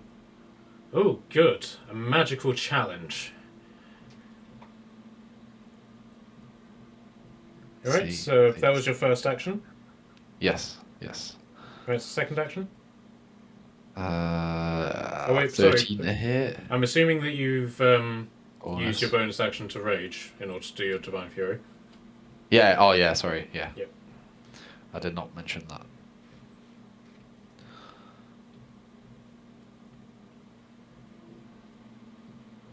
Okay, so your second action? I got 13 to hit for that. Fortunately, that doesn't hit. You swing your hammer around, and you would have technically hit her straight in the abdomen, but this golden shield just simply stops you and it knocks your hammer aside. Ooh. Okay, so at the end of that round, it's back to Kashan, but before you are able to do anything, she clicks her fingers again, and the guard up here goes up and slits the throat of this dwarf. No. Oh, Christ. Is Hiroc with us? Out of curiosity. He Is was, supposed to be with us?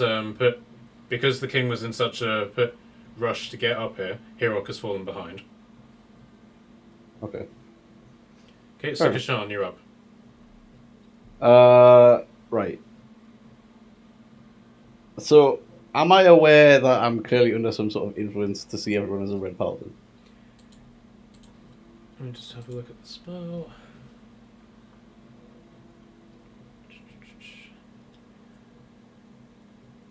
At the moment, no. There are ways that you can figure it out, but as it currently stands, at the moment, no, you don't. So, in the current situation, as I've seen, sort of, in terms of things that have happened from red paladins, I've seen that these two over here have attacked this one. Yes, so you can basically see that there are 2 red paladins sitting down in front of you. There are 3 red paladins currently attacking you. one red paladin has just thrown a lightning bolt through one of their comrades and has attacked another red paladin, then thrown a cone of cold at another red paladin, has then teleported away, where they've then been attacked by 2 more red paladins. Can I somewhat like? Do I have any like? Obviously, I had sort of prior knowledge as to who was where. So can I somewhat sort of decipher, like that, the one that teleported is clearly this magician, or?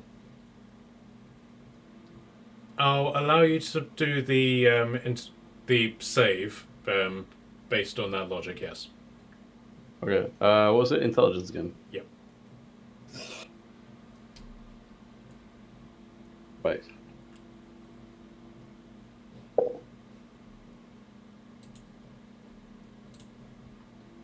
I don't add anything. Damn it, that was a 15 again. Okay, unfortunately that's not enough. Right, okay.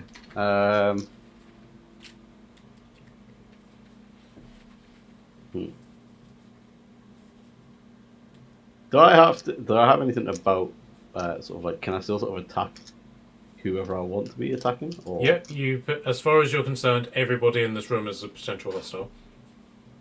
Okay. Well, in that case, I am hoping that the like using the logic that I have, that I can't quite break the spell, but hoping that I've noticed that 2 people who weren't previously red paladins have attacked one that is also previously not a red paladin. And I will aim to throw the Padwin's javelin at the one that was being attacked. Okay. Right. Okay, so give me an attack roll with disadvantage. With disadvantage. 16. Okay, that doesn't hit. Alumba, what's your armor class? That will be 14. Okay, so you miss her, but you hit Alumba. Oh. Thank you. Alright, I'll roll the damage. Take that, Red Paladin. Unusually large Red Paladin. At least you take half the damage, alright? Fact. Yeah. Go on, rolled- nat 20 years. Go on. I rolled 7. And this is when you discover that Alumba is undead. Wait, what? You died? Wait. I've got questions. Alright, that's 7 damage on that, and I'll also let's see here. For the sake of seeing that I'm surrounded, I will also activate the Frost Rune as my bonus action. Sure. So I get advantage on strength and con, and get +2 to all ability checks and saving throws I use strength and con during this time. Okay. Is there an action to do that? It's a bonus action. Okay, so So what are you going to do one with of your my second action? Oh, I thought my first one was the trying to break free thing. Okay. That's your reaction. Okay. Second action in that case, I'll try. Metagaming. I'll apologize in advance, but I'm going to attempt to throw a spy stinger javelin at the one that was being attacked and hopefully hit that one this time. That is a nat 20. Is that a disadvantage as well? Oh, disadvantage. That's disappointing. Alright, that's still 19. Okay, That's yes, so you do hit her. sad. Oh! it went up for a foot. Right, okay, so that one is d6 plus 4. So that's 9, like, stabbing damage. Yep. And then the 2d8 poison is 12 poison damage. Okay, so the spear breaks through this red paladin's shield, and it just sort of like bounces off them, and they let out a very feministic ow. But and then you sort of see where the wound was. A green pus begin to emanate from it, and it's like, oh shit. Ah! How much damage was poison again? 12. All right.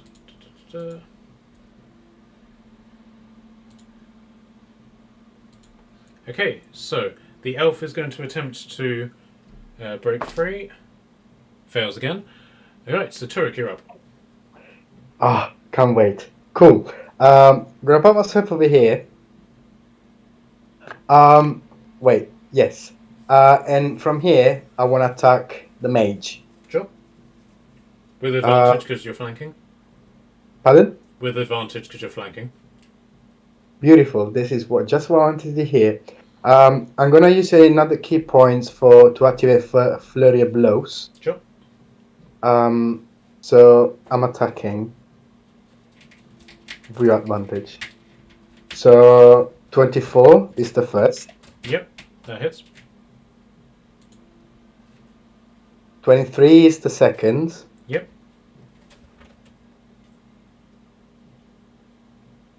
Nice. 21 is the third. Yeah, that hits. Yes. 27, the fourth. And Yep, the it hits. last one is coming.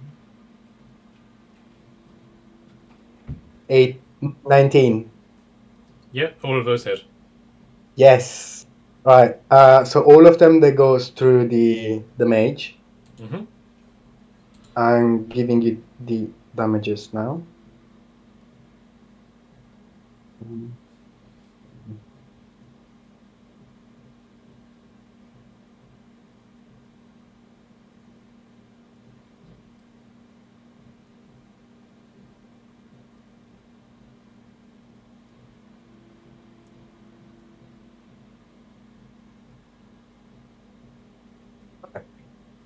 It's 42 damages In total, yep.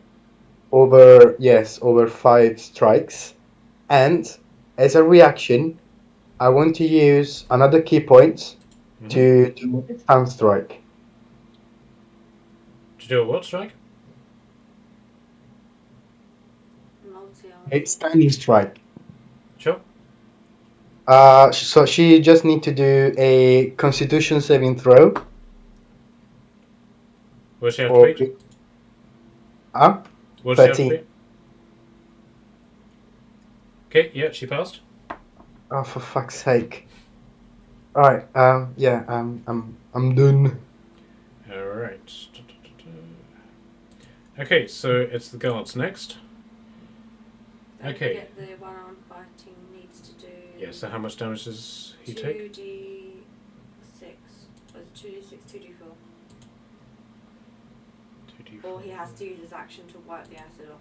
Right. So he doesn't. So do I roll damage?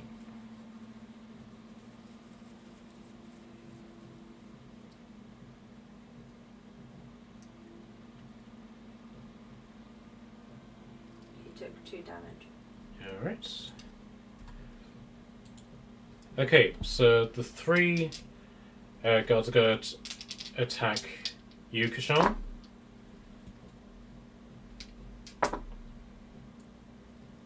Okay, so 2 of them hit. Okay, so 3, 10. Okay, so you take 20 damage from their attacks. What? And you can now do the intelligence saving throw again. Alright, cool. Right.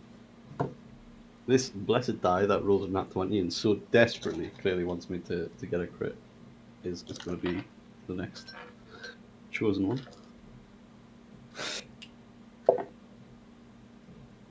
Oh, 19. Okay, you break through the spell, and your vision immediately clears, and everybody returns back to normal. Let's go. This is my new favorite dice. Okay, so there's a loud crashing of doors, and from behind you, the dwarfs burst in, to the point that the jester is knocked completely on his arse as the door slams outwards. Yeah. That makes me so unbelievably happy. Right, so Hiroc comes charging in. He's like, "Ah, jester!" and he stabs him in the face. Wow. I don't trust it. I don't trust the jester. Okay, and he kills him. Poor Jester. Alright, so he is then going to 1, 2, 3, 4, 5. Unfortunately, he's a dwarf, so he can't really move that far. But he's going to take his action to dash and get in there with you. Get in there, boys. Okay, Tordum, you're up. I'm obviously still fighting this dude. So.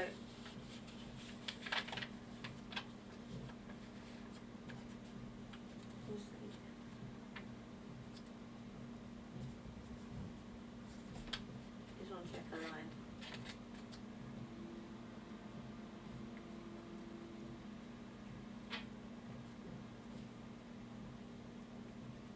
I can't remember how to do it.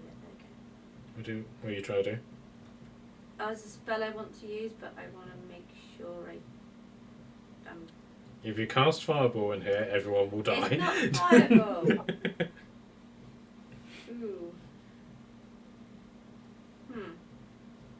Ooh. Again, if you cast Fireball, everyone will No, die. I can do it. But can you see my line? Yep.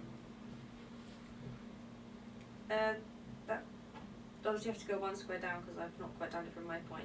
Yep. So But basically, I want to do Scorcher. So would that be all of those people on the green line? so It attacks you're- everyone on the line. I'm saying as DM. yes, I'm trying to answer. So the guy that the counter is currently on, and then the blue guy. Yeah. Yes, we'll get those. Okay. Yeah. I'm Abba's. Abernathy's Scorcher. Abganar's scorching them. Mm-hmm.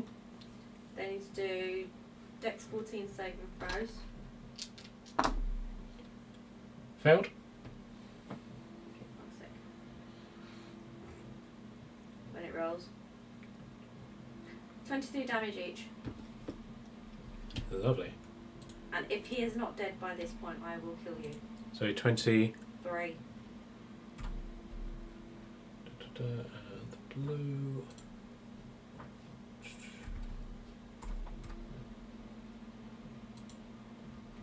Okay, unfortunately he's not, but he is incredibly scorched. How? This guy's taken like 50 odd damage. Yeah, he's literally on his last legs, but he is still upright.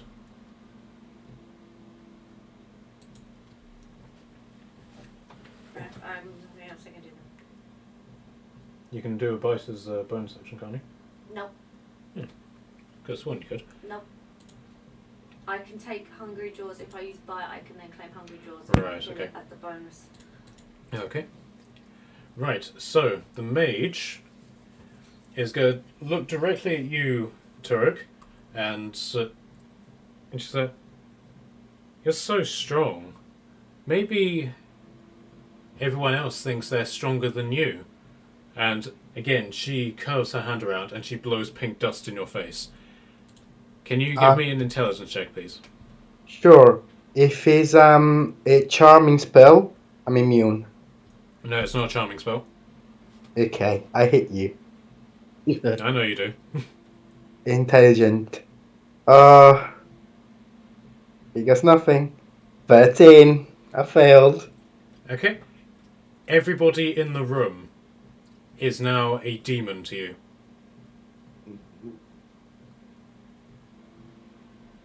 Horned, basically a horned devil. Oh my god, everyone's frank. Yeah, everyone is frank. That's the thing of my nightmares. That's what it should have been. No, that's Mariella nightmare. Red Paladins is glee for me. I can like, just go ham. Frank, no, no thanks. She then waves her arms around slightly, and then throws them down on the ground next to her. And so 1 minute. Where's it gone?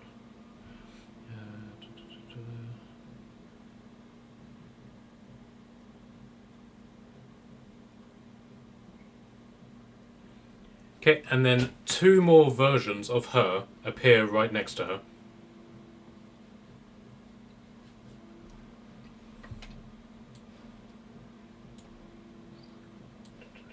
Just because one wasn't enough.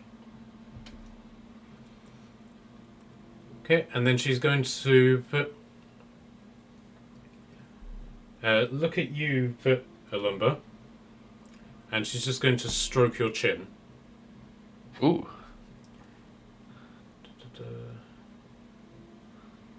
So bear with me. Where's it gone?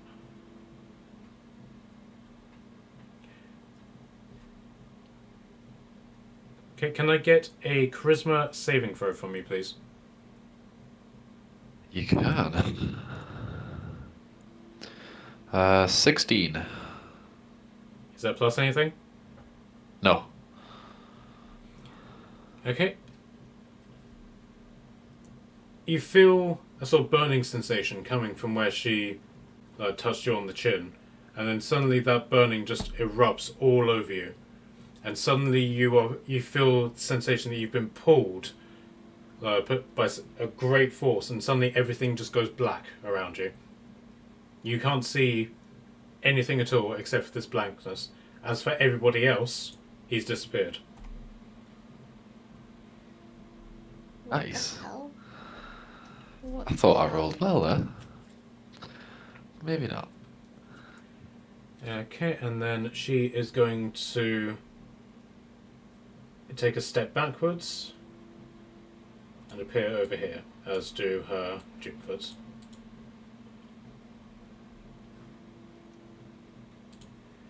Okay, right. So the king is basically looking around to see where she is, and is then going to run over here That's not the time. and is going to attempt to help the elf out of the chair. So Hiroc is going to simply leap up and stab the wounded guy in the face.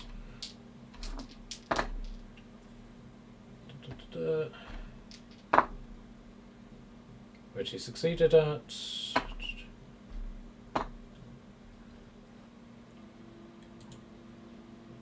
Alright, so that's 15 damage to the blue guy.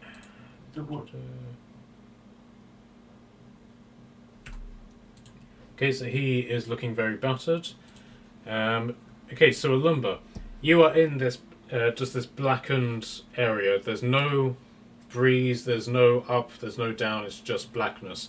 You feel that you're standing on something solid, and you basically put 2 and 2 together and work out that you have basically just been banished to a demiplane. And you do put, in that regard, you do realise that there is a way that you can come back from this. You can see a tiny sliver of light coming from an area just directly ahead of you, and you reach out with your hand. And can I get another charisma saving throw from you? You can. 11. Okay, unfortunately that's you try and wave your hand to try and grab it, but it's literally just out of your reach, and I mean that just. Ooh. Okay, so that's your first action. You can use your second action to attempt to try it again if you want. Yeah, I'll try again, yeah. Charisma again? Yep. Oh, if it is just, then 12. Yeah, right. Okay, you managed to grab hold of this and you managed to put a finger through, and you start trying to open it. Can I then get a strength check from you? You can. 21. Alright, you managed to force open this this hole, and from the rest of your perspectives, a black hole just suddenly appears where Lumber was, and the Lumber basically just falls out of it. And you just hear the mage just go, "Oh, I was hoping that would last a bit longer." Hi guys. Alright, so back to the top, and she is going to click her fingers again. And the palace guard walks over to this elf and just simply smashes her head into the wall. Oh god. I don't think we were ever going to be able to save any of them. Okay, so Kashan, you're up.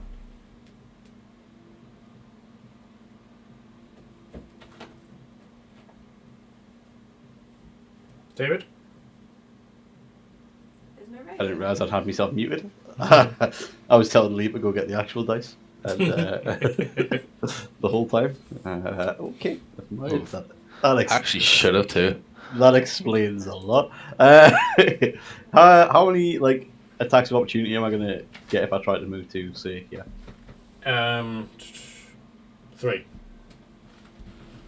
All right. How many movements? Okay, I'm gonna try and move to here. I will take the hits as they come. Oh, sorry, before we do that, that's just raised an interesting point. Marilla, did you take your turn? I don't know. Did you take our second turn? Yeah, because you haven't done I don't anything know with your where my turn spiritual in the weapon turn yet, have you? orders. No, she hasn't. I haven't, no. Okay, do you want to take it now? I was just looking, I'm like, Hmm. I haven't seen anything of Charlotte's move for a while. Sure, I'll take a go, yeah. I like hadn't noticed, if I'm being honest. I've been like looking through the notes trying to figure out and like link stuff together and like really into planning my move that I hadn't noticed. I love that even you didn't notice. Like, I was very happily vibing to my like sad Morela playlist. So you know. Okay then. Woo! Oh wait, it's my turn. Dunk. I will.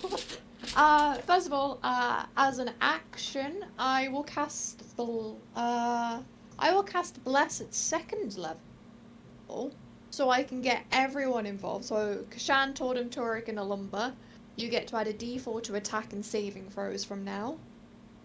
that is going to be very helpful, I believe. And then, I've just seen another person get slaughtered. Kashan, how rough are you looking? I mean, I think that we need to try and take the mage out more than anything. Okay. Like, these guards are clearly just under the influence. Okay, and okay. I I think was if just trying to figure out whether to take the mage out or to attack the guards that are currently slaughtering innocent people. I mean, I don't think we can get to those guards anyway, like, because of, like, where... Oh, that's really They sad. are. Okay. I will. Oh, Christ, there's 3 of them. I will. Oh no. Welcome Use my Marilla s- back to the room, everyone. I wasn't looking at the screen fully. I looked away to my laptop for 1 second to look at what spells I was going to do, and now I look back and it's 3. Yeah, she's like, I look away for 5 seconds. 5 seconds. And I literally did. I hadn't noticed. Oh my god. I will fling my spiritual weapon over. All right. So And give. it'll just spin around to attack. All right. So where is it? All right. So.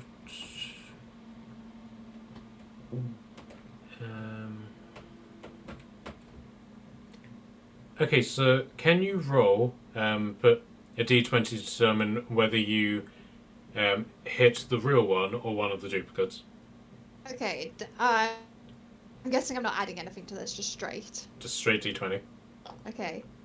Oh, that was cocked. That's really sad because that was almost really good. Oh! For God's sake. You don't even need to guess what number that is. It's bad. It's really, really bad. Right, so you hit one of the duplicates with your For spiritual weapon. Christ's sake. Okay, well, that was fun. And then I'll use Channel Divinity and heal myself back up to half. How much damage does your spiritual weapon do? That's a very good point.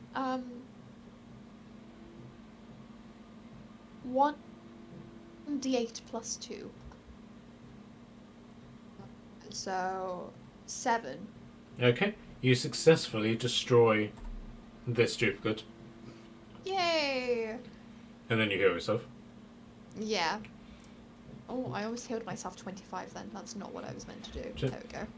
And you basically hear both of them say, "Why? She was so beautiful." Oh. And then, if I move forwards, will I take an attack of opportunity? If you move there, then you won't, but any further than that, then yes. Screw it. I'm gonna do it. I'm gonna go move. He missed anyway. I'm gonna go down. And I'm gonna go to there. Alright.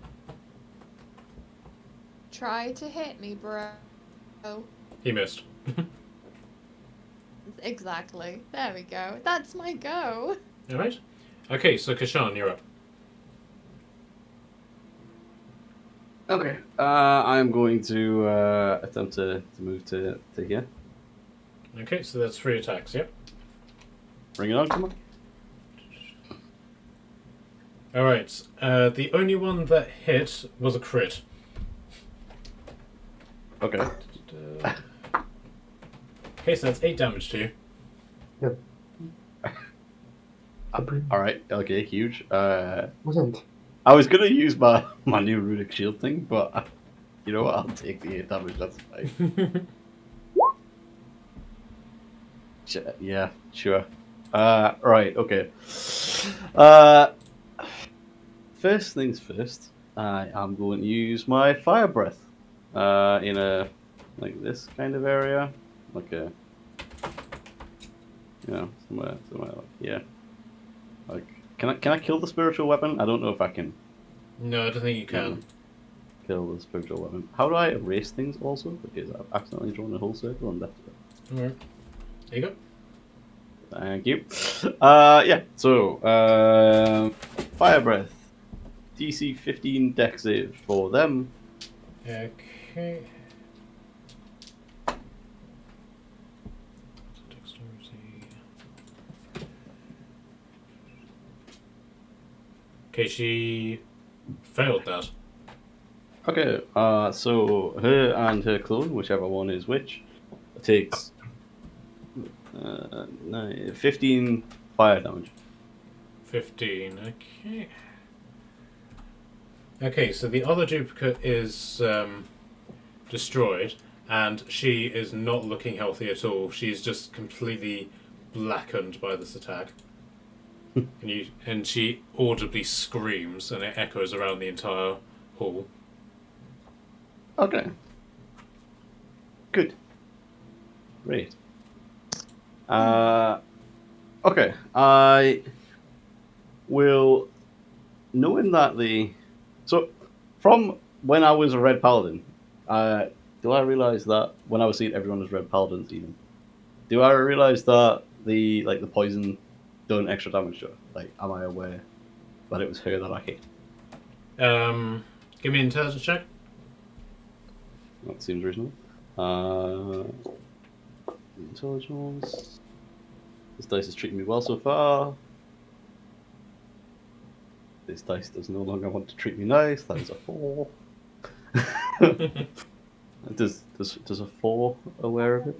Unfortunately not, but you were just so confused in the hustle and bustle of everything that you couldn't tell. All right. Well, in that case, I did not retrieve my javelin from Olumba or the spider stinger javelin. So I guess I'm just gonna keep swinging at her with my axe, like hoping to try and break whatever's. Oh, actually, no, I'll just do the axe. Okay, is she in range of you? No. Hang on. How far have I moved?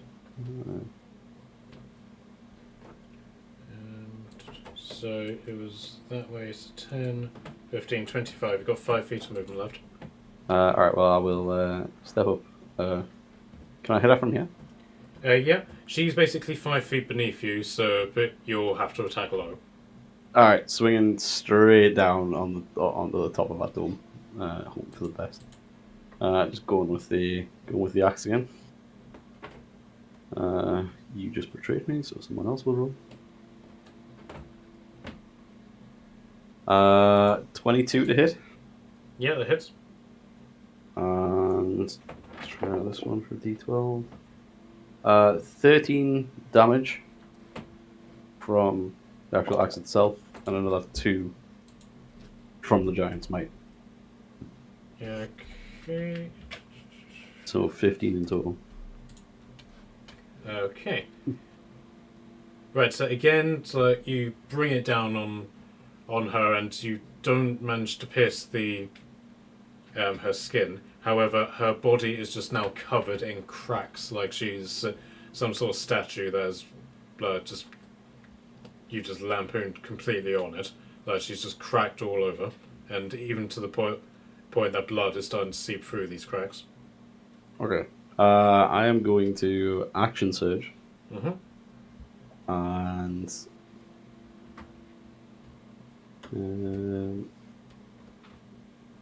can I use an action to, like, one of my actions to equip the short swords that I got from the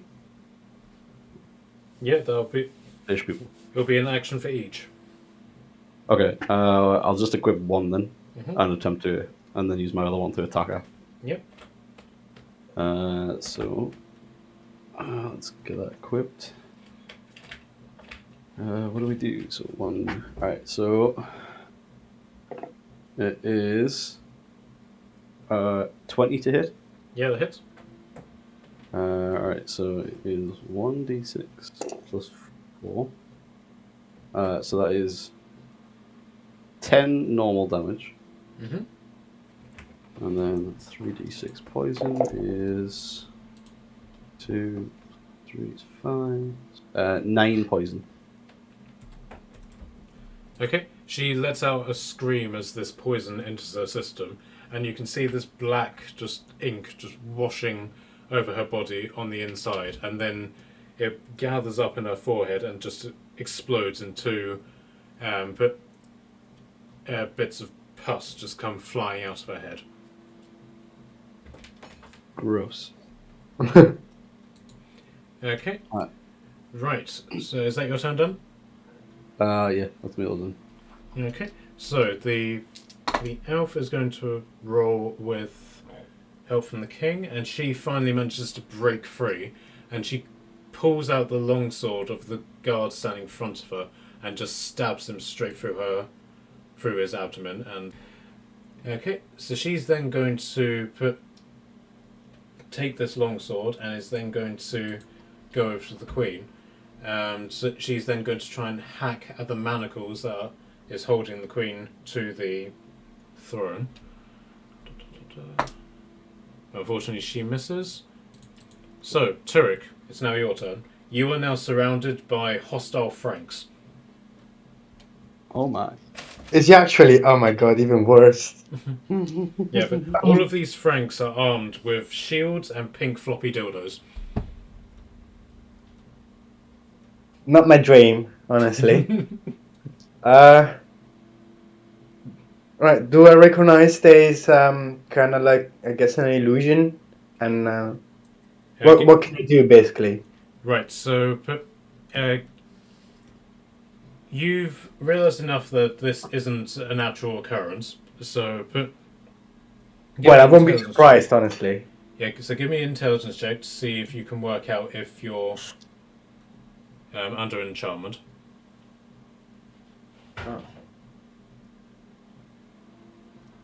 I guess I'm still am. 13. Okay, unfortunately that's not enough to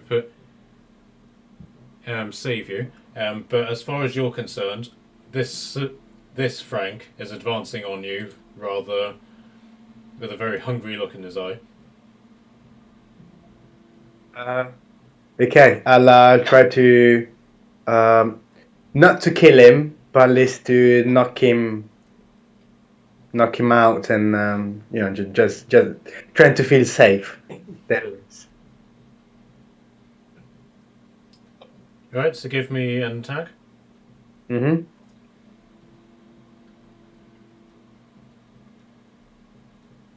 So, here we go. 17, 14, 12, and the last one, 12. Okay, so only the first attack hit.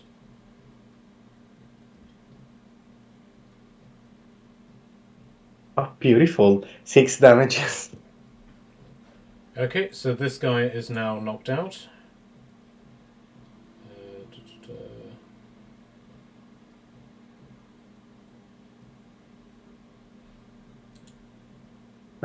So since I'm surrounded by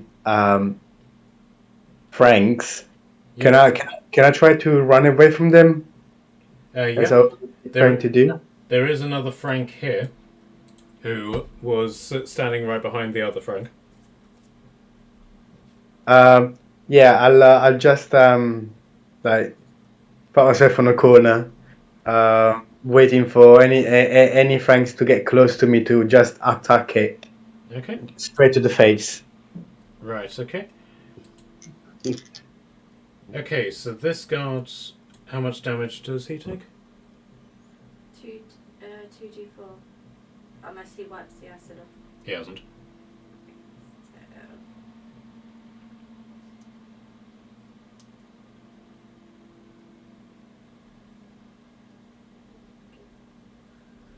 So, 4 damage. Okay, he is dead. Okay, so these two guards are going to attack Hiroc.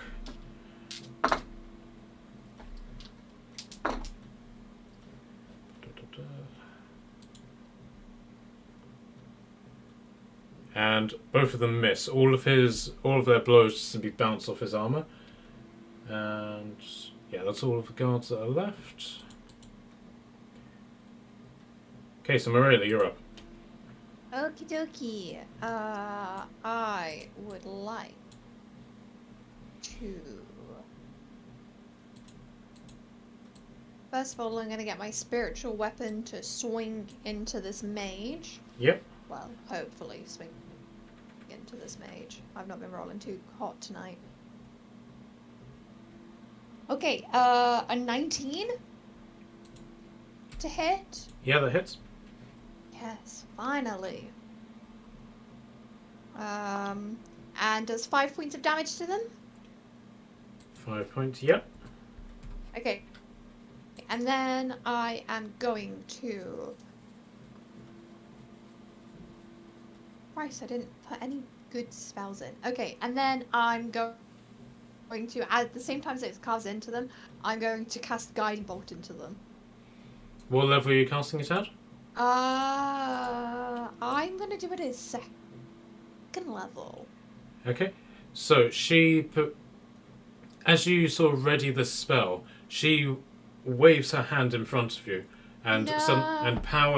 and all the power that you're building up into the spell just suddenly peters out. Oh, god damn it. Does that still use a spell slot? I'm guessing so, right?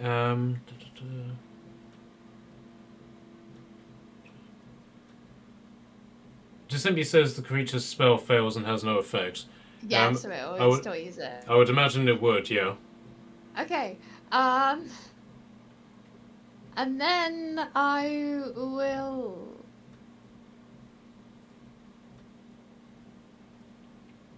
That's it. That's all I'll do.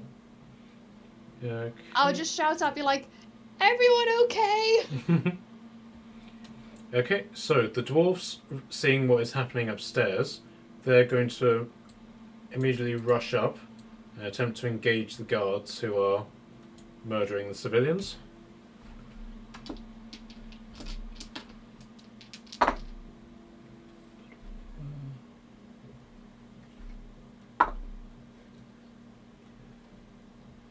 Okay, perfect. So they're now doing their battle upstairs.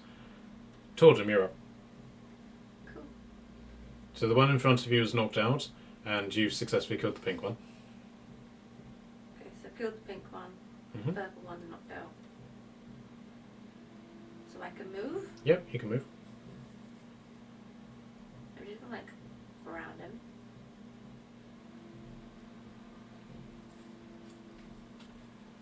How far is she from me? Okay, she's tight.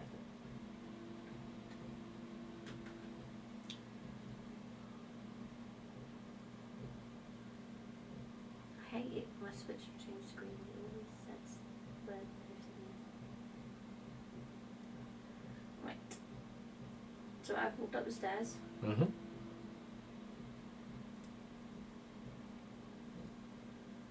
And I'm going to summon look, miniature meteors. Yep. Cast it on myself, obviously. Can I have a dexterity saving throw 14 from that? No, you may not. Well, she has to throw one either way. As in, she failed. Oh, she failed. Okay. I'm throwing 6 of these things. All 6 of them, yeah? All 6 of them. Mm-hmm. Okay, what are you doing? Where? She can basically summon meteors as one of her spell, and so I'm throwing them at this woman. Yep. 1 sec, it's putting the bloody thing over the number so I can't roll. Where is it?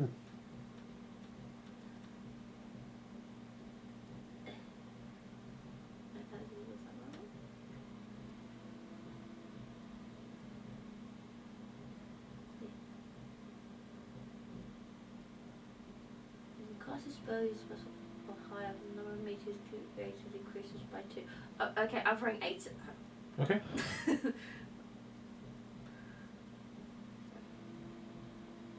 6, 9. Can you count with the fingers? Mm-hmm. So that's 2. 16. Mm-hmm. 20. Mm-hmm. I'm making that 4 so far. Yep. 18. No, 22. Mm-hmm. 26. Mm-hmm.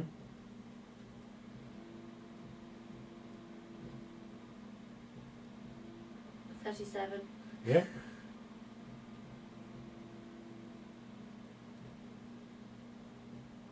45 damage. 45 Oh. fire damage. Holy hell. Just like throwing all these meteors at this woman. So I summoned them using my action and then my bonus action to throw them all at her. yes, so the first 2 meteors they put. And I was Yeah, checking the distance to make sure they didn't explode on the other 2. Right, so the first 2 meteors fly through the air, and the first one impacts against her, and the golden shimmering that's around her just suddenly peters out, and then the second one hits her, and there's a sound of crumbling stone, and all of the cracks just give way, and stones just crash onto the floor with her emerging bloodied and blackened on the other side, and then the other 6 just slam into her, one after the other after the other. Describe the kill. Wicked witch, but instead of the water, she's just under a pile of rubble of stones. Okay, The and wicked witch is dead. The wicked witch is dead. yes, she is. So it takes a moment for everyone to sort of compute what's going on, and then all of a sudden, the fighting just stops. All of the guards suddenly come to, and they're like, "Ah!" But unfortunately, the dwarfs take a little bit longer to come to in this regard, and all of them carry on fighting somewhat. But fortunately, the height difference means that they're hitting them right in their armor as opposed to any weak points. And after a moment, the battle comes to an end. Congratulations, guys! You've won this battle. That was a really tough part. Oh, That was hard. let's go. What I've learned from this is I am not smart. Okay, so Turek, you're sort of like cowering in this corner, just hearing Frank's voice just repeatedly going, "Come to me, I've got cookies. Come play with me." And then, I'm still gonna scream a really high pitch. I don't want to go with it. and that just dissipates. You're suddenly back in the room with everybody. Okay, so 1, 2. You're going to stand up all I don't know empty you to find guys, brush but off I the just had a back. nightmare. Yeah, so 1, 2, 3. So that's 600 plus. Okay, so that's 9,000.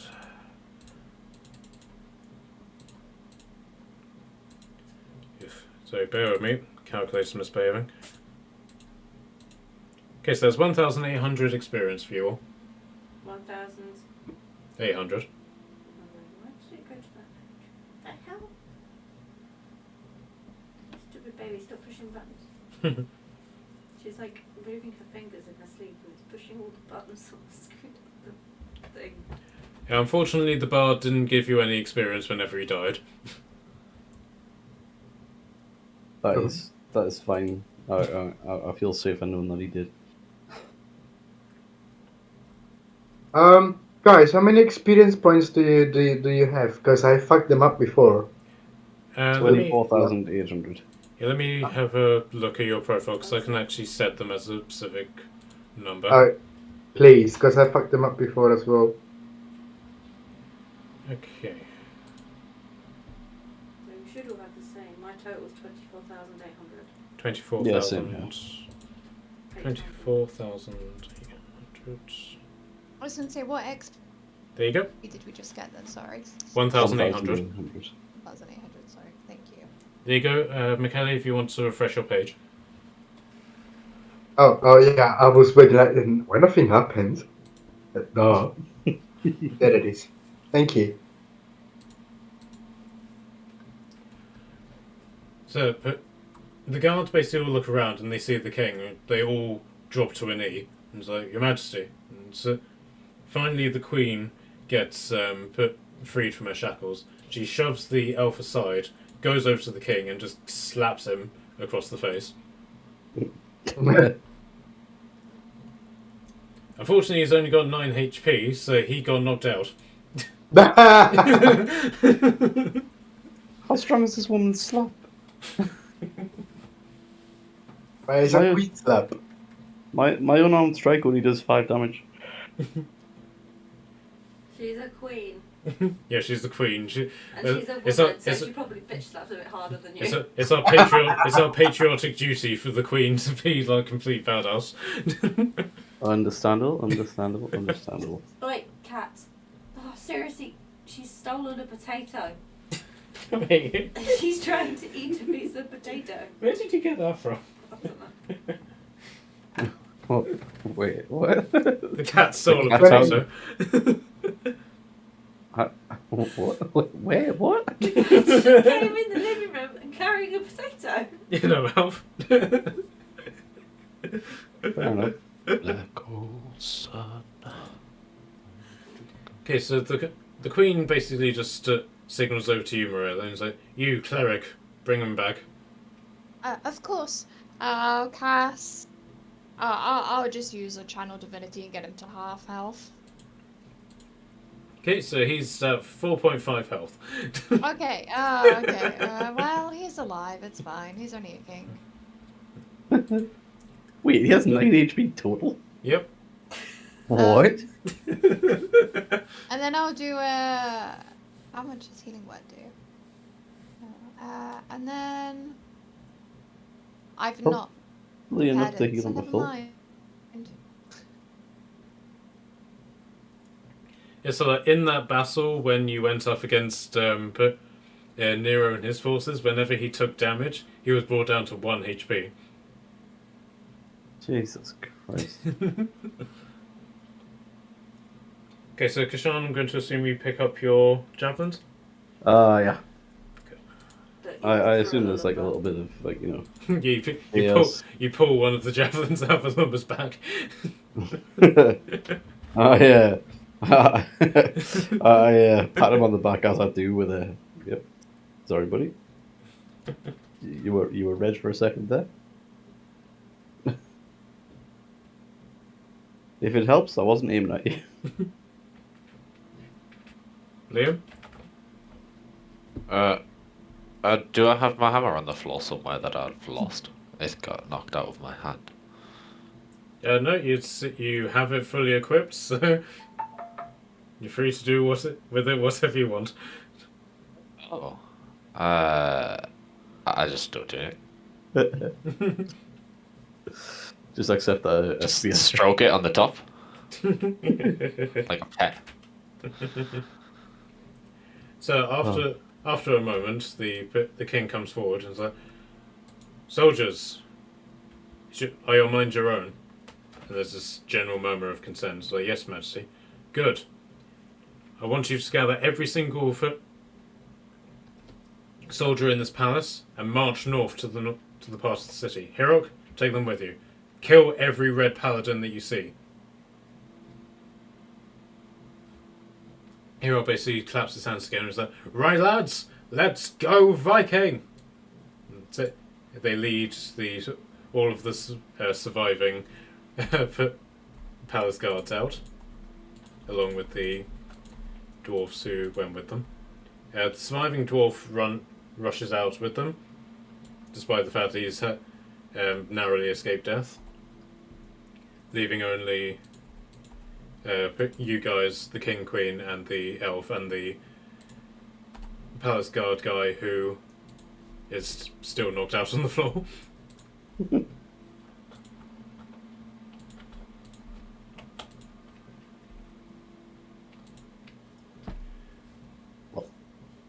Oh. Well done, adventurers. You've accomplished a great deed. Not many people could say they've managed to kill a sorcerer of wit. Easy. She was a 6 at best. Are you sure? She seemed to be more like a 12 to me. But actually, what was that witch? So, what'd you say? What was that witch? Why was there? Why she was there? She was meant to be my advisor for the mages of wit in order to keep peace and prosperity in this land. And see, she did a fine job of that. She kept it peaceful while the paladins were attacking. True. I shudder to think of the effects of what this will be. Hence why I've ordered the destruction of the paladins to be done as quickly as possible. If the spell wears off before the red paladins are defeated, we could have a full-scale riot on our hands. Mm. The elf then comes over and says, "Majesty, if I may,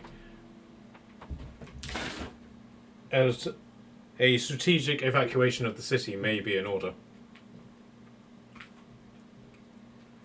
No, that would spread even more panic. I can't allow that. If the people see our soldiers evacuating the city, then they will panic even more. We must stay and provide a strong face. As you will, Your Majesty.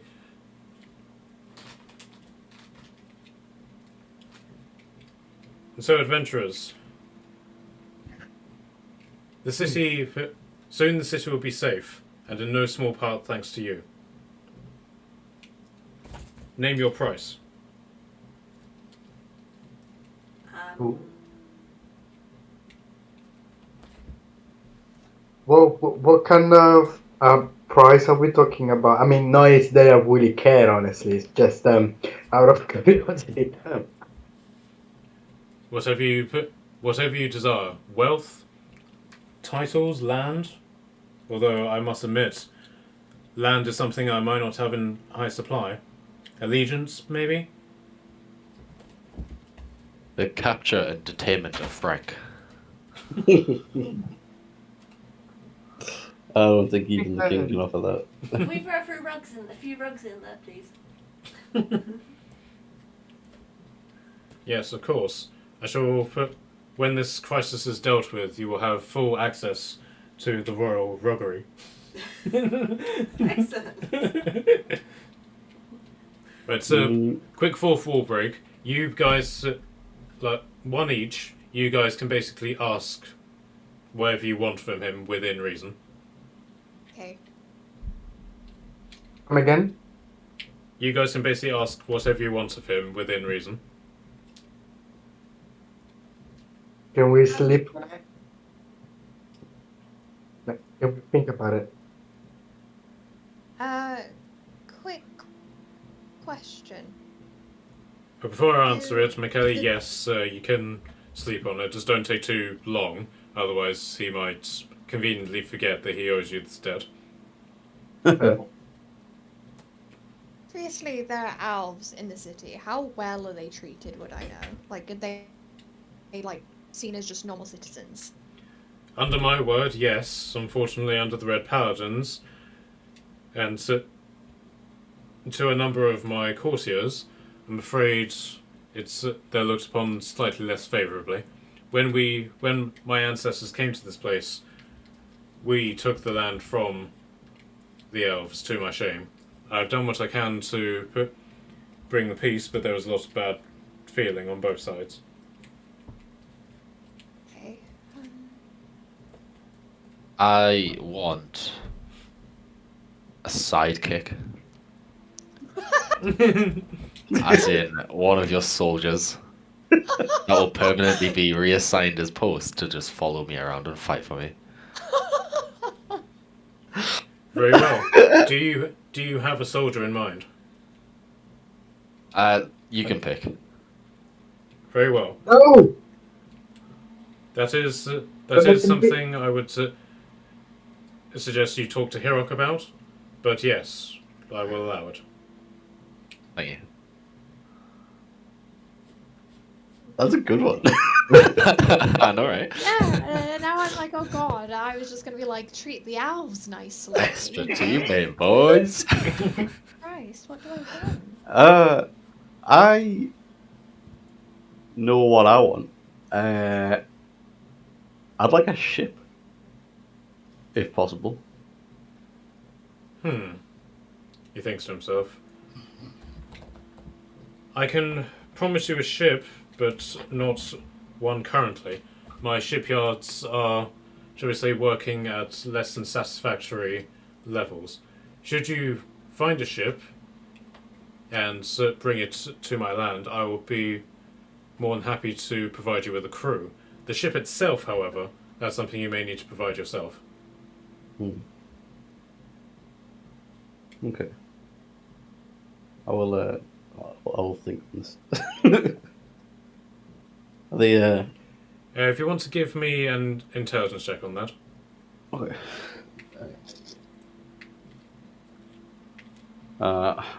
We've determined that I'm not very intelligent. I don't know, 17. 17's okay. Okay, you realise this is actually quite a good deal, because the crew is easily the most expensive part of the Of the ship. What he's basically saying is, you get a ship, bring it to Aqua Veda, he will then supply it and give you the crew to properly work it. Sounds like a good plan. Okay, so do you accept that? Yeah. Okay, so you wanted access to the rural rug room. Yeah. But Marilla, did you... What did you I want? think. Oh, this is a very big question, you see, because well, you're already doing quite a lot to help the owls, and that's really good of you. And I don't want money or prized possessions, but so I'm not quite sure what I'd like. I know.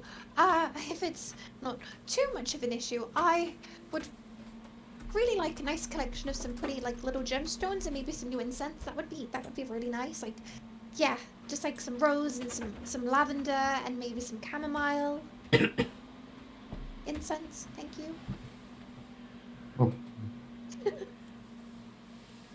Indeed. You'll have to talk to my herbalist about this.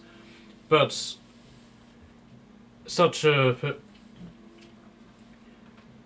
boon would be insignificant in comparison to what you've done for me. I feel I would still be in your debt, and that's something that I can't allow. No, seriously, I really don't have need. I don't think of anything unless maybe let me just have a quick look at my inventory out of context. Unless actually there is something maybe. I'd really like some heavy armor if you've got any available for me to just borrow. What sort of armor did you have in mind? Well, something sort of similar to this. Just like a heavy thing. What sort of armor are you currently wearing? I'm wearing. Was it a Keep breastplate? losing it. I'm currently wearing armor of gleaming breastplate, medium armor. And it says I'm proficient with heavy. I'm wearing armor that currently never gets dirty. Okay. Very well. Speak to my armourer whenever he returns, and he shall provide you with what you seek. Many thanks to you. Okay, so Michele, do you have any ideas on what you want? Oof. I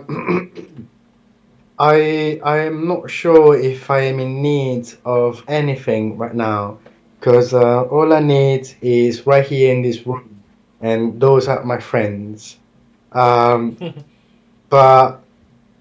if you are really insisting of If you uh, insist. donating something, I would not mind a help on an upgrade for my stuff. Indeed. Speak to my armourer. We shall see what he can do. Thank you. Okay, so feel free to remain in the palace, for I will have immediate need of you. I must rally the people of the palace district and see what can be done. I will have need of you soon, so do not go anywhere. There is much work to do. Roger. And with that, he basically leaves. The Queen comes over to you and says, "But you also have my thanks for what it is worth. However, I am under no illusions that my life was put in jeopardy quite purely down to the actions that you have taken part in yourself. While I am grateful for the rescue, I shall also remember this." And with that, and thinking there's nothing else to say, she then leaves. All right. I hope that I can express more gratitude than they can. You have done a tremendous deed today. Wit has been trying to dominate the wills of everybody around, and it comes as no surprise whatsoever to me that they tried to take advantage of the situation. However, I will advise caution for all of you. You have killed a mage of wit. And that's not something that they will forget. Justified or no, they will see this as an act of murder. You must be on your guard at all times from now on.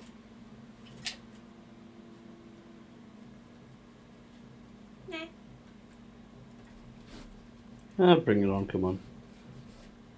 I admire your confidence. But just remember, there are many mages in wit, and many of them are significantly stronger than what you've just faced. Bring it on a little less. Now, if you excuse me, I must see to the city, see if there are wounded that I can attend to. Sure. Okay, guys? So, do you guys want to take a long rest? Yes. But which would basically take you to the end of the battle, as it were. Great plan. Okay, so... Oops. Let's do this.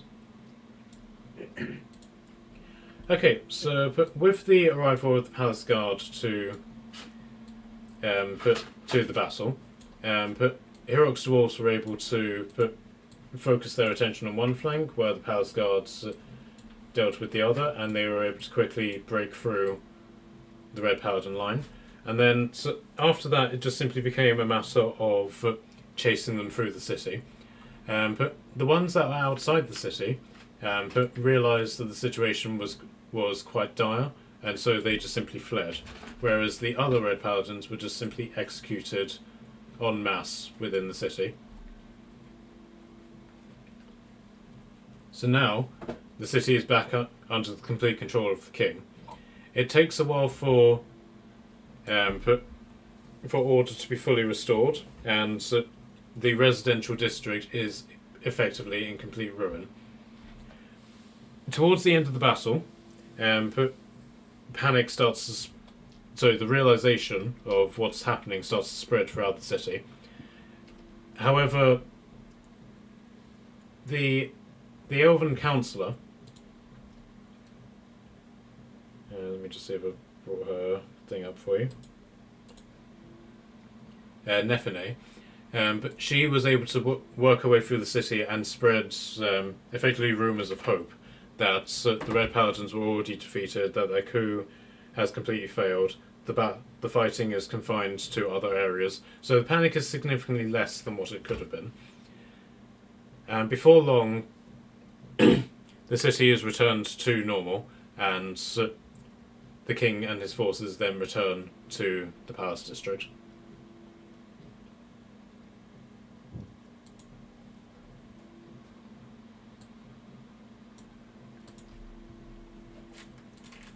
Okay, so that guy's been removed, that guy's been removed. Sky, come on. Should have been removed.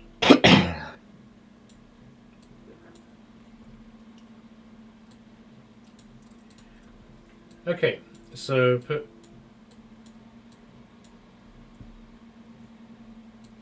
you return to the throne room at the request of the king, and when you arrive, you find that very few palace guards are actually present in the throne room. In fact, the entire room appears to have been deliberately cleared out for this council with between the king and yourself.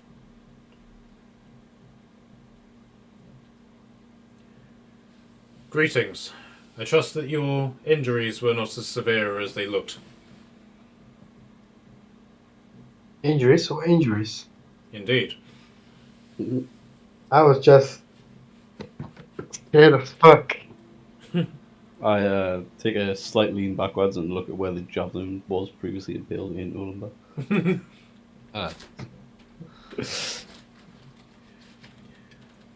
No, all good, all good. The city is safe. The city, and more importantly, the city is ours. The Red Paladin coup has failed. However, this is no time to be complacent. 3 of the 5 conspirators still remain. Ricola Shepherd, Lord Athelhelm, and the Lord Commander Wayard.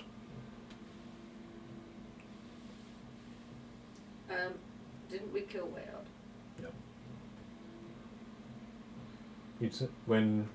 When you were facing, or had the chance to fight Wayard, you decided to simply evacuate the city instead of face him.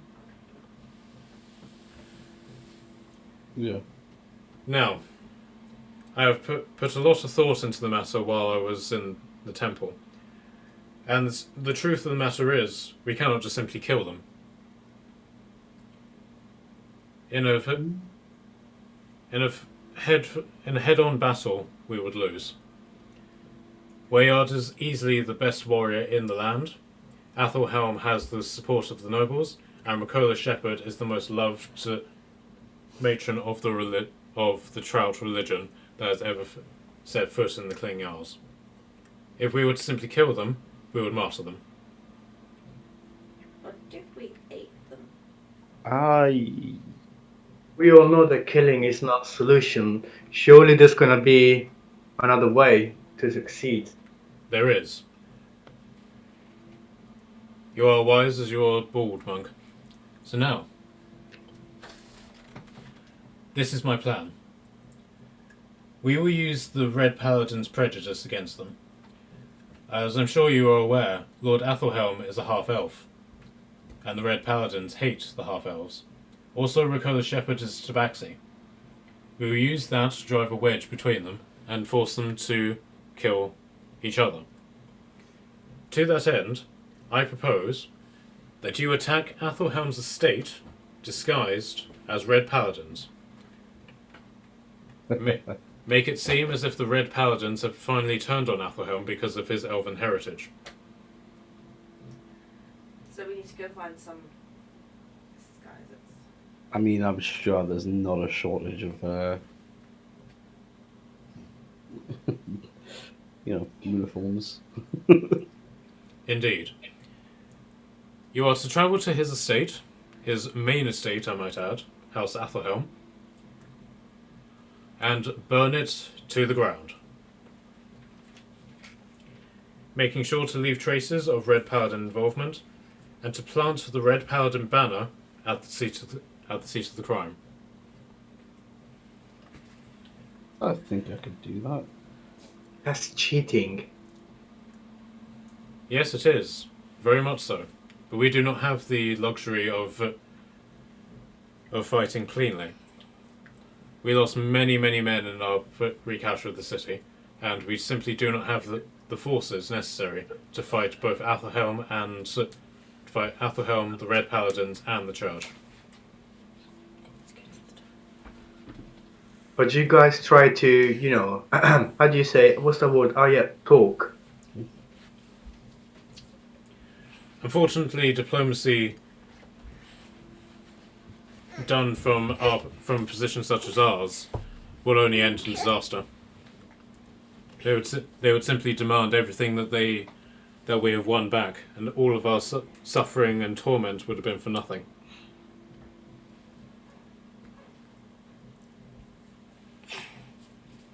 It is our hope that once Athelhelm has been banished from the Red Paladin ranks in his eyes, he will come to fight alongside us. With the Fjord, with Hiroc's Danes, and Athelhelm's House Warriors, we will be able to lay siege to the Red Paladin fortress, where Wayard and Ricola Shepherd have taken refuge. In terms of the Church, we will spin a story that Ricola Shepherd has been kidnapped by the Red Paladins, and that the siege itself is to liberate her from their clutches. But when we finally discover her within the fortress, she would have been killed by the Red Paladins. Which will be a tragedy for the land, of course. Executed for her heritage, no doubt. We are of one mind in this. But as your monk friend has so declared, this is hardly the cleanest of forms of battle. As your king, I could of course order you to engage in this. However, I believe you have earned the right to choose for yourself. The Well, paladins are a scourge. yes, I do agree with you, Kashan, but the facts of burning and all the things that's been said, I do not really agree, and they go towards of my faith, and I don't know what to say honestly. What if we try to do it without many casualties? We can burn the estate to the ground without having to necessarily kill everyone there. You are It's right more, to be it's more concerned. the fact of blaming someone else for us for our doing. It's wrong. I agree with Hiroc. Is there surely not a way we could maybe not kill them?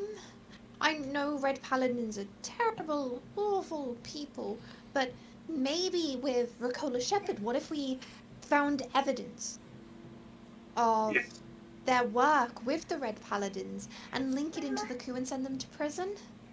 You know, we don't have to kill. I fear there will be no prison that the Red Paladins could be enclosed in that they would not escape from in future. You must understand, several years ago, you must understand that not a month ago, the Red Paladins were a force that comprised of simple knights, not 10 in number, and in the weeks they have grown into an army that's nearly conquered an entire realm. I fear that they're just too dangerous to leave alive.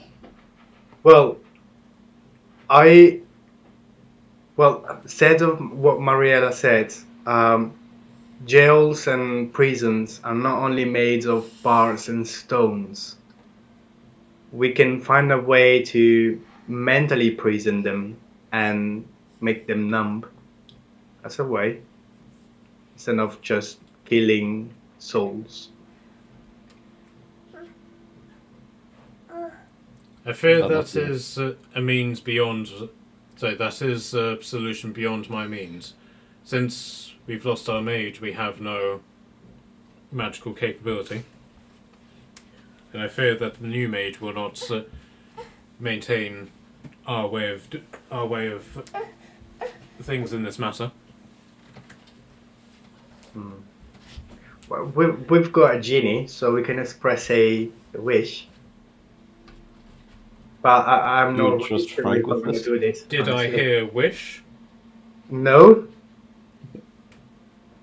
Are you sure? No. Are you positive? Are you hard with certainty? Sean, what do you have to say? You haven't talked a lot today. Yes, Kashan. Tell us what you think. Well, first of all, I wouldn't trust you with this, Frank. How about me? You I trust slightly more. But still no. In that case, It's still no. no. Sport. So, about this wish that you were debating. Well, it's not something that we are thinking about. It's nothing set in stone yet. Oh, I like thinking about things. In fact, I've just finished thinking about you. With cream on top or not? Depends on your definition of cream, darling. But anyway, back to the wish. What is it that you wish for me to wish? No wish for now. Thank you though. Okay. I'm just saying, you're missing out. Surely I am. So back to the plan. What do you think is the best course of action then, guys? I can understand your reservation with wanting to at least attempt to capture them, but surely putting them into a mental prison is a fate worse than death. But Maria said something true as well. We can try to find evidence on these events if we go and save the priest. It doesn't seem that a lot has been hidden, So but they still have quite. Like, there are people within the city that have seen. Okay, so the elf I- speaks up. Exactly what evidence are you hoping to find?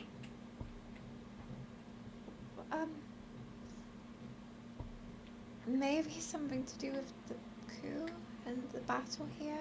It's just that my biggest reservation about all of this is that, you know, their whole thing is prejudice and discrimination against other races. And, Your Majesty, that is very clever what you're thinking, but in my belief and my morals, the idea of having to put on a costume to perform an act of something they would do against me to harm someone like me just makes my soul feel cold.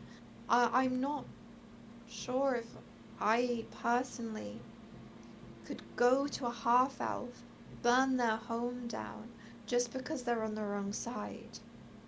I don't think I could cause racial issues.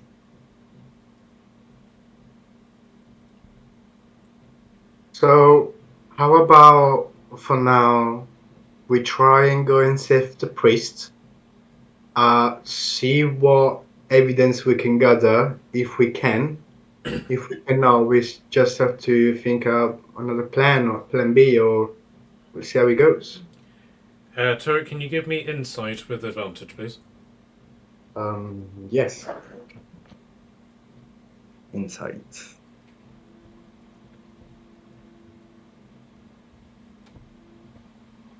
So 23. Okay, so you can basically see that what he was saying about Ricola Shepherd being held prisoner is basically what he was saying they'll do once the dust is settled. Ricola Shepherd is with the Red Paladins because she supports them. So, if you went to the fortress for the purposes of getting Ricola Shepherd, you'll be going there to basically kidnap her, and chances are she won't want to support whatever the king is putting forward simply because she's with the Red Paladins.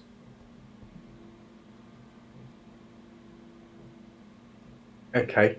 So basically the idea is that they will lay siege to the Red Paladin fortress, and then Ricola Shepherd will be found inside, quietly murdered, and then they'll spin this story saying, oh, she was so great, she was so wonderful, and the Red Paladins killed her.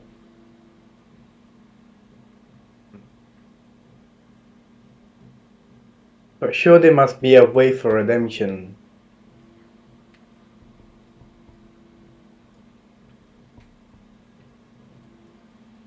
Well, I prefer what I thought as well to the rest of the guys. I see that you need some time. I will allow you 1 hour to decide. Alright. Thanks, I guess. But know this, even if you refuse this offer, your rewards will still be waiting for you.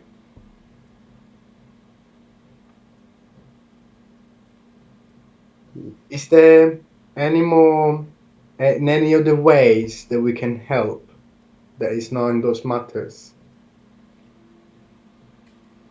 Well, my land is still under the Red Paladin scourge, so moving throughout the land and destroying Red Paladins wherever you can find them would be of great help. But since your actions, there have been no more attacks by the water creatures, so I believe we are safe in that front.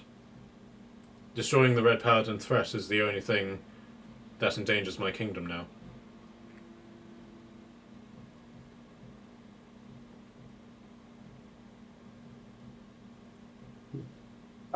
Off game. 1 second. Mhm. What happened to the guys? They were hiding in the caves. So far, they're still hiding there. So, but as a side quest, you can go And go and do something with them. But in terms because of like your main quest line, but the only thing that's really holding you to Aqua Veda is destroying the Red Paladin conspiracy. So if you basically decided that you wanted to leave now and go somewhere else, but I mean you could do that before, but more so there will be no consequences in that regard. mm,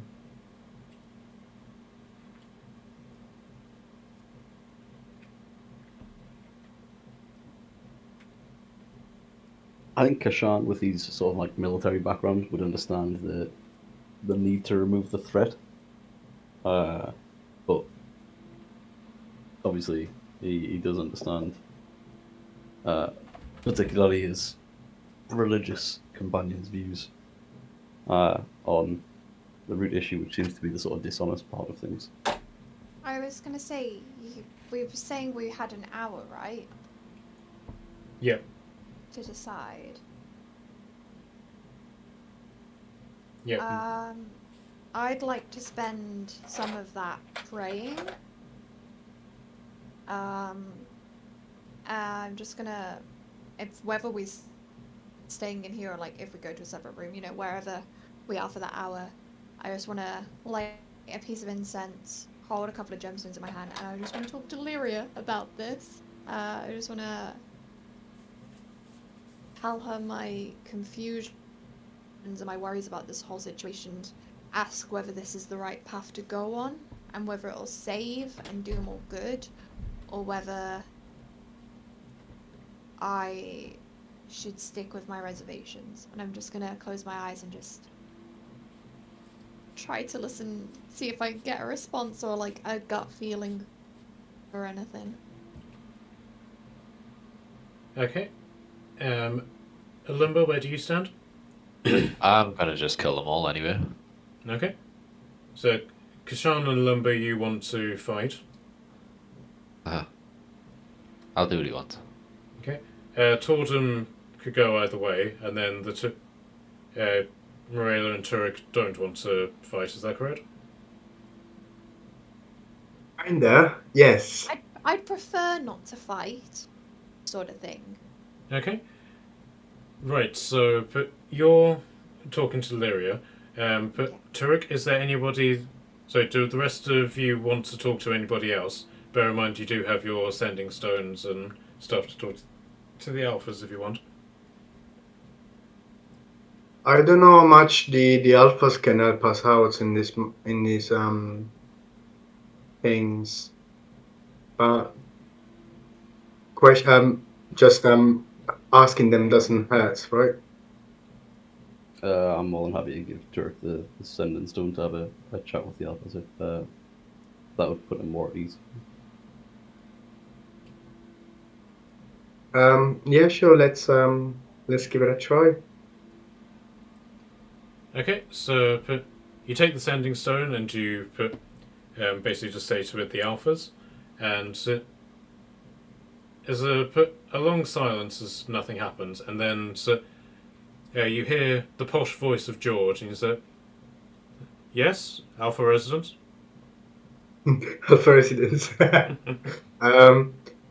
Who am I speaking with?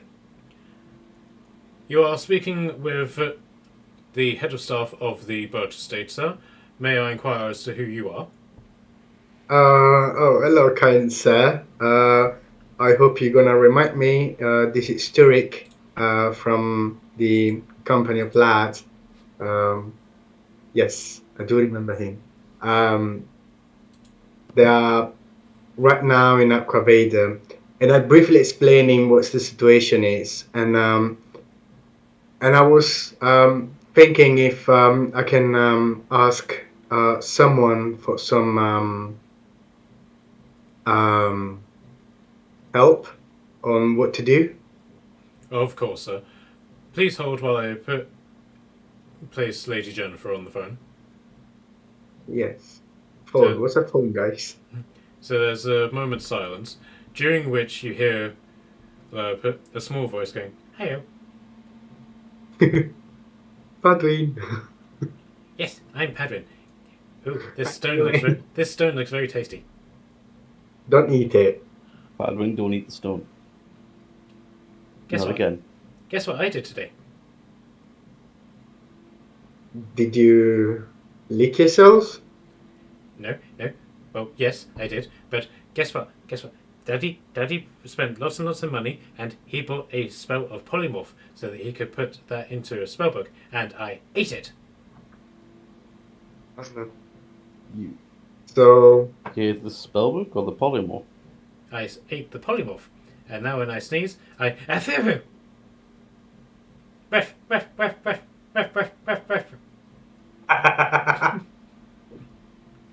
Oh god. please, someone hurry up.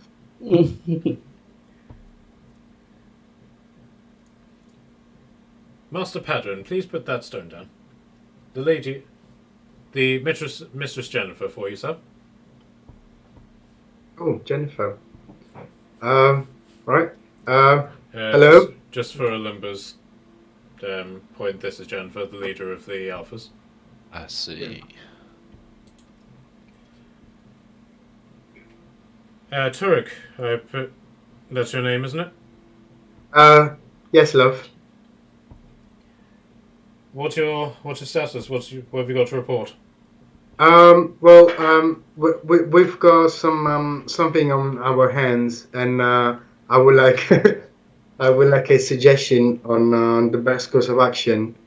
I'll explain basically roughly on short what we need to do, and I just ask her for for her suggestion. And this Well, conflicts that we have between us as well, because there's two of us that wants to fight and two of us that don't want to kind of fight but trying to find us another solution as well. right. And I understand you're in the more diplomatic front. I'm sure they all don't deserve death. So yes, you can say diplomatic, even if I'm not really a diplomatic person. Well, I won't lie, but we're stretched pretty thin. But the events that are happening in Minas Tirith are, well, they're shocking to say the least, and the rest of the Clinging Isles need looking into as well. Though I won't lie, having allies in Aquaveda would be a great help to us. I can't help but feel we're needed elsewhere.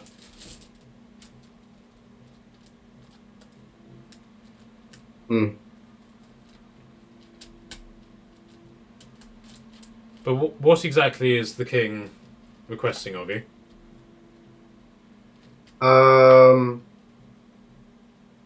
To basically, well, I'll explain I'll explain Jennifer what the kings said to us. Both both the quests, both the missions. So he's basically asking you to go to the conspirators' home and burn it down. Yes, and I don't believe he's right.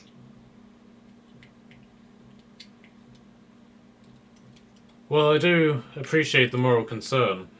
I have to ask, if this man was fully human and had followed the exact same pathway, would you still have this reservation? What do you mean with fully human? It seems that the main problem in this regard is the fact that he is a half-elf, and you are targeting him because of that point. So my question is, would you have the same reservation should he be fully human?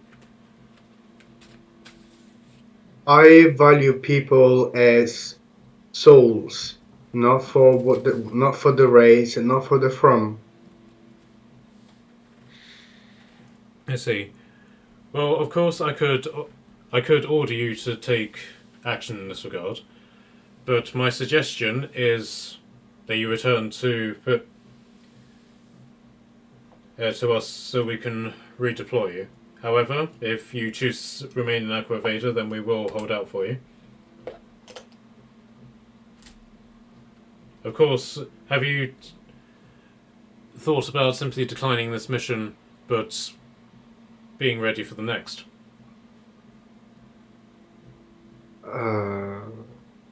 I cannot agree on it.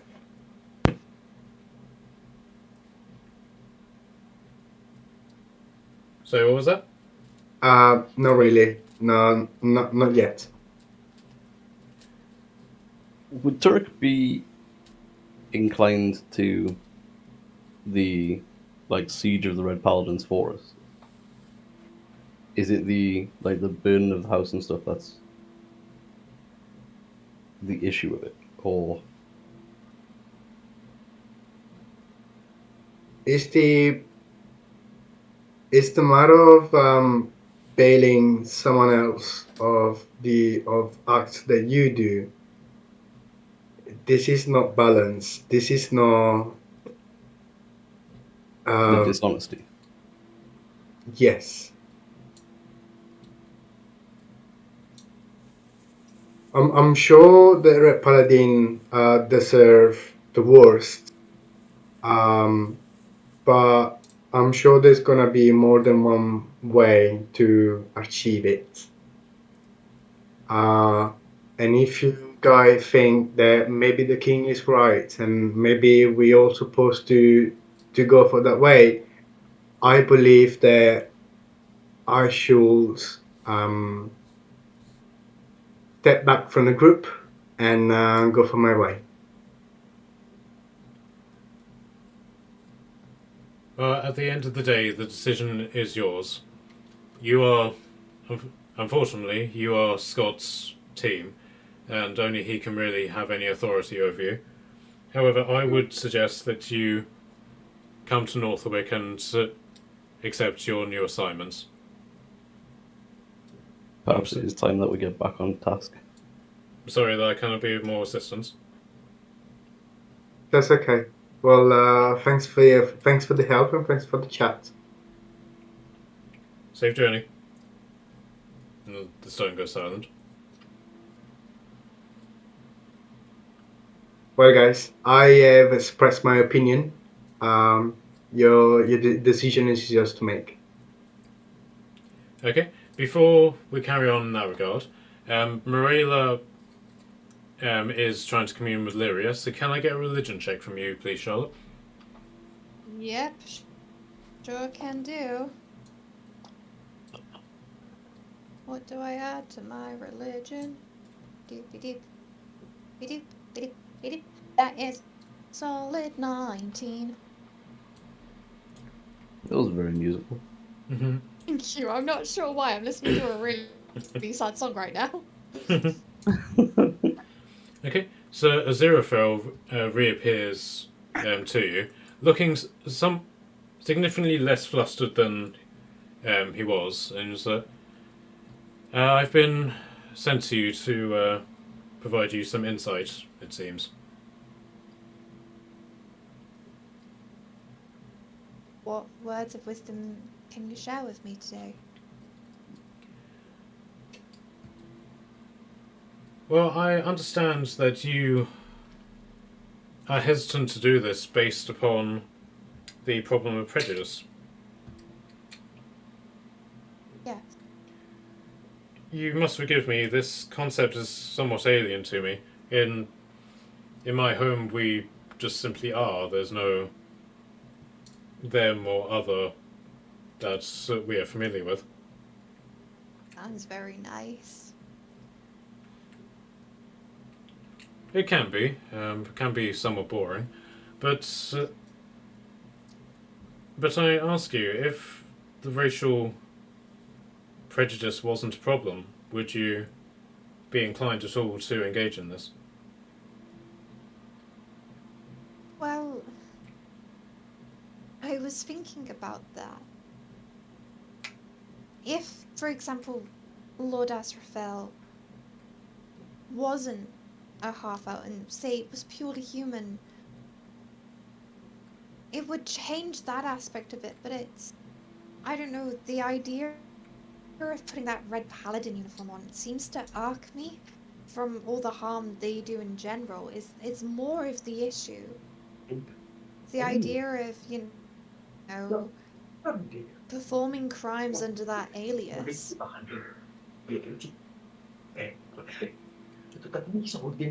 Unfortunately, I feel that this alias, as you call it, is paramount to the quest itself, and you cannot have success without it. Is your conscience really worth such a price? Would Lyria look down on me if it was?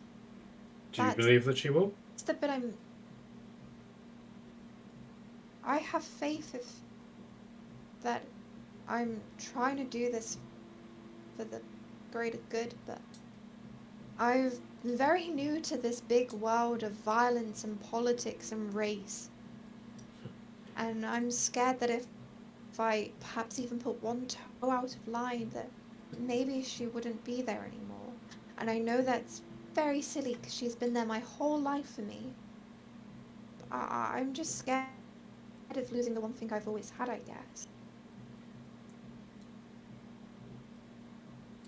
Oh, you're right. It is silly. You must understand, we do not have religion in my home. We just simply have fact.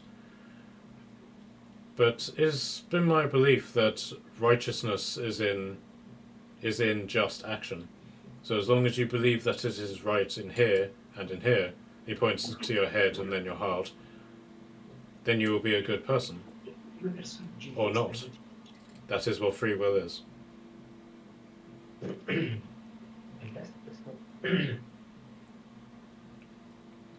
Hey. I think I know what to do now. Very well. I shall see you next time you summon me. Thank you.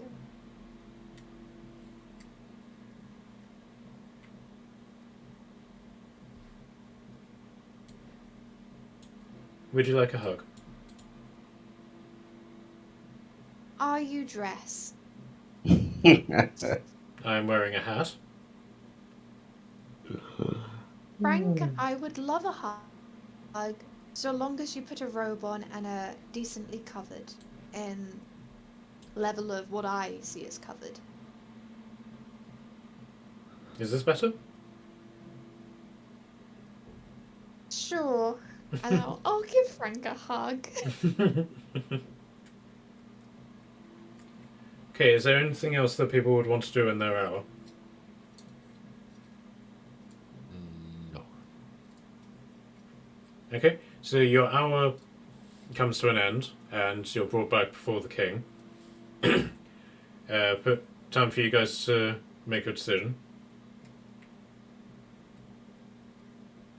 I think that while I don't necessarily agree with why Turek and Marilla are sort of so inclined to it, from a soldier's perspective, it's a very practical plan.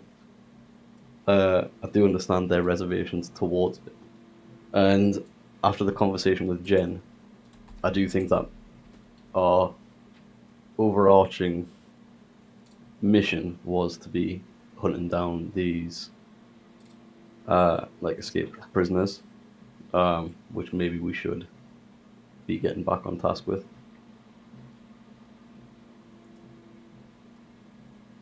Liam? Yep. I agree. Okay. Okay, so who is going to inform the king of this? I will do it. I will say that after much time to deliberate, we have come to the conclusion that while I personally agree with his plan, it is not something that we can partake in. We spent a long time dealing with the paladins, and there are issues elsewhere on the isles that we need to address, which was our purpose in coming here in the first place. I see. I will not bring falsehood and say that I'm not disappointed. But you have earned the right to choose your own path. But know that you are still bound to me by oath. So should I press the matter, or if I decide that I do need you, or if my plan falls apart, I trust you will honour that oath. If you send word, we'll do what we can to help. Of course. In that instance, I request that you be gone. I have military matters to discuss, and I cannot allow those not involved to partake in them. I will leave the room with a bow. Alright. Okay. So, you are...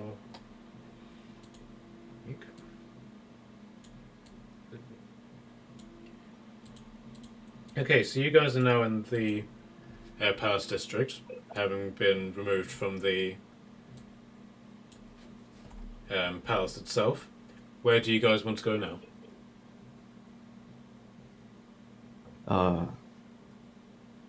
Shall we head to the armory since we've been promised things first? Okay, so yeah, the armory is up here.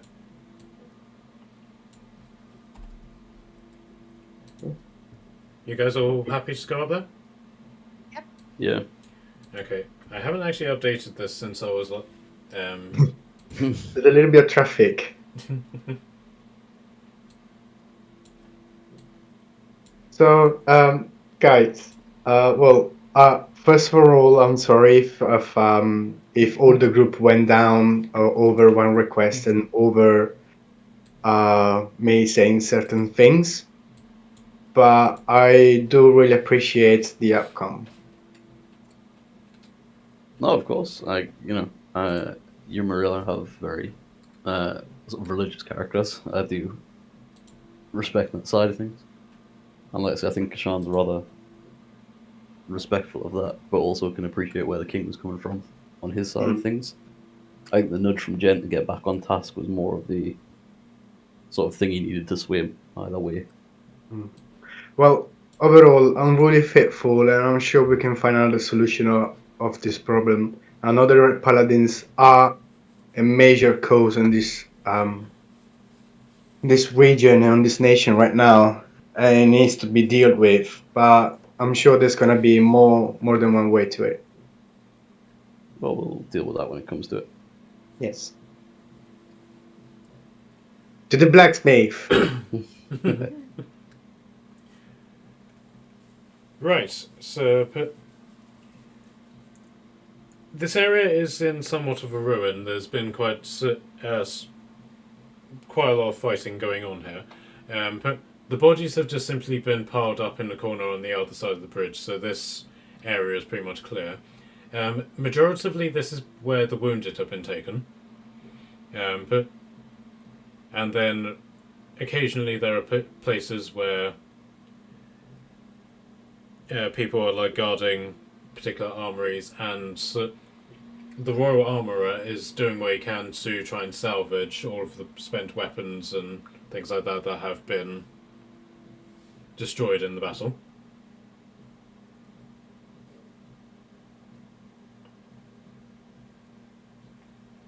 All right. Okay, so are you going over to the blacksmith? Is that this fella over here? Yeah. Yeah, let's go for it. Okay. So the dwarf looks up at you and says, "You must be the adventurers that won us the city. You gave those red paladins a good proper whacking. You have my thanks." And you have ours. I don't know. Thank you. Yeah, you're welcome. Right, so I understand that I've got some stuff for you. Mm-hmm. Right, so it wasn't exactly. It's not exactly designed for an adult elf. I had to sort of estimate on the measurements, but this is for you. And see, out of a box, he pulls out at first. But so he basically pulls it out as if it's fabric, and sort of swishes it in the air. But what it is basically a very flexible suit of metal armor. I trust you know what mithril looks like when you see it. Yes, I do. Oh, good. And he hands it to you. This plate Thank you. is harder than the hardest steel. As far as I'm aware, there's only 2 of these suits in the entire of Aquaveda. Oh, I will you wear must this be a with very lucky elf. pride. Okay, so if you want to add mithril armor plate to your inventory, I will certainly try to spell it correctly. Mithral. Can you say that first one a little bit slower? What? M for my god, that's Rico the Shepherd. Oh, no. Okay, you don't need to go that slow. Mith. Ah, there we go. No, Matt, we want the real spelling. Plate. Come on. Was it the breastplate or the chainmail? Sorry. Ah, thank you. And I'm gonna put that on. I'm gonna like take my breastplate off and I'm gonna put that on. Whoa! Ah, good luck hitting me in the future. Okay, and to you, Turek, he pulls out what appears to be a very ornately made staff that has jewels set into pretty much every aspect of it. So if you want to give yourself a quarterstaff +3.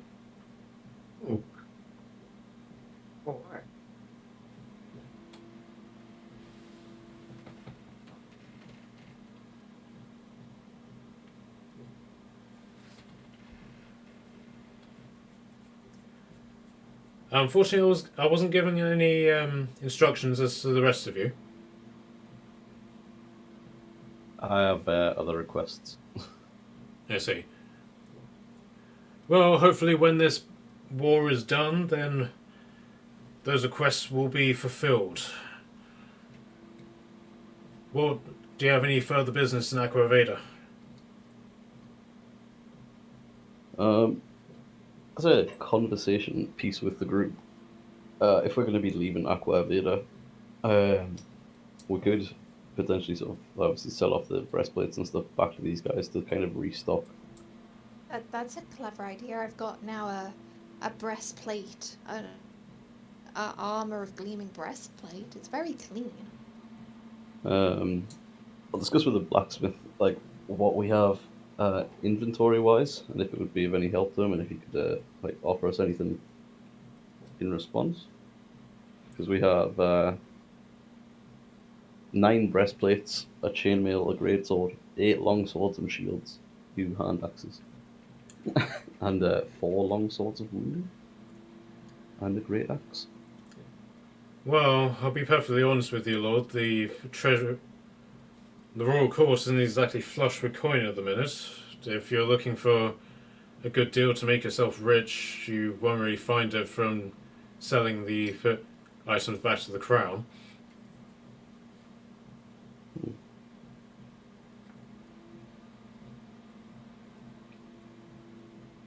I'll more than happily take them from you, of course, but I'll discuss it with the group, I think. Very well, Try Lord. when we're back in Northwick. The Alphas might know a good place to sell it. I was thinking of just doing something that might, help them with their situation with Oh the Red yeah. Oh, Paladin we and could stuff. be really nice. Yes, exactly. That's exactly what I was thinking.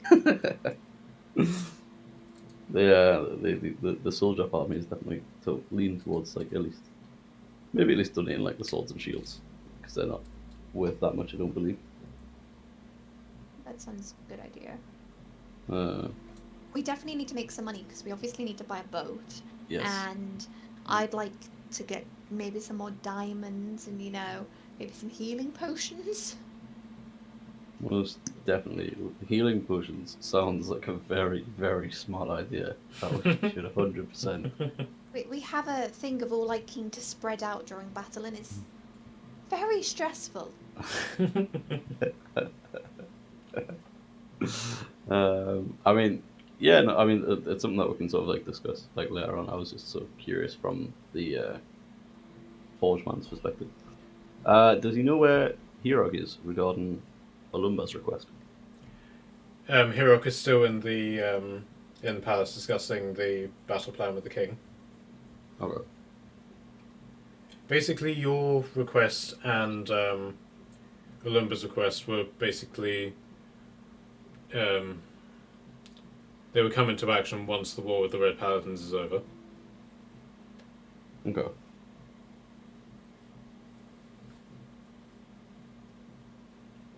Hmm. Okay, so now that you've got your new stuff, what do you guys want to do?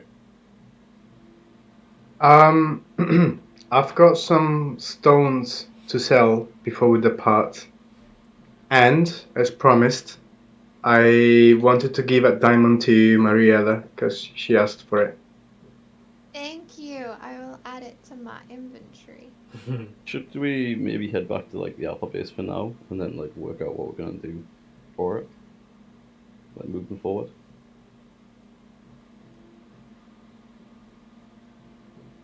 Okay. Maybe sounds like a good idea. Yeah. All right. Okay, let me clear up the Francicon.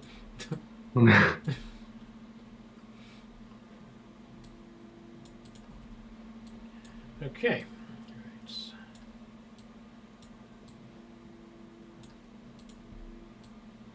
For God's sake. Sorry, one sec. Right.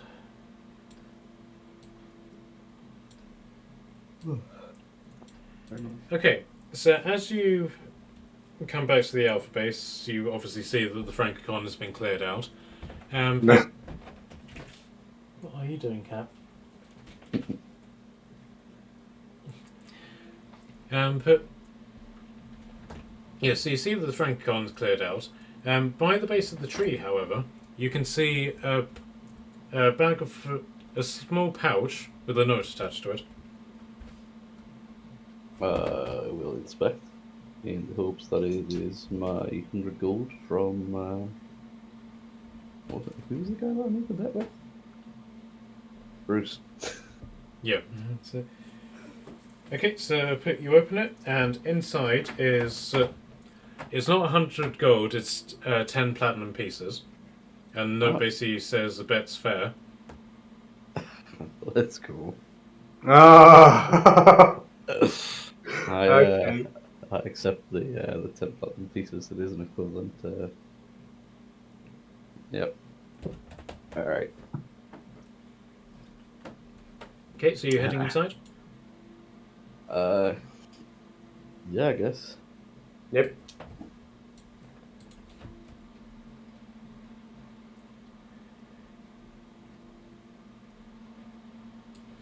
Okay.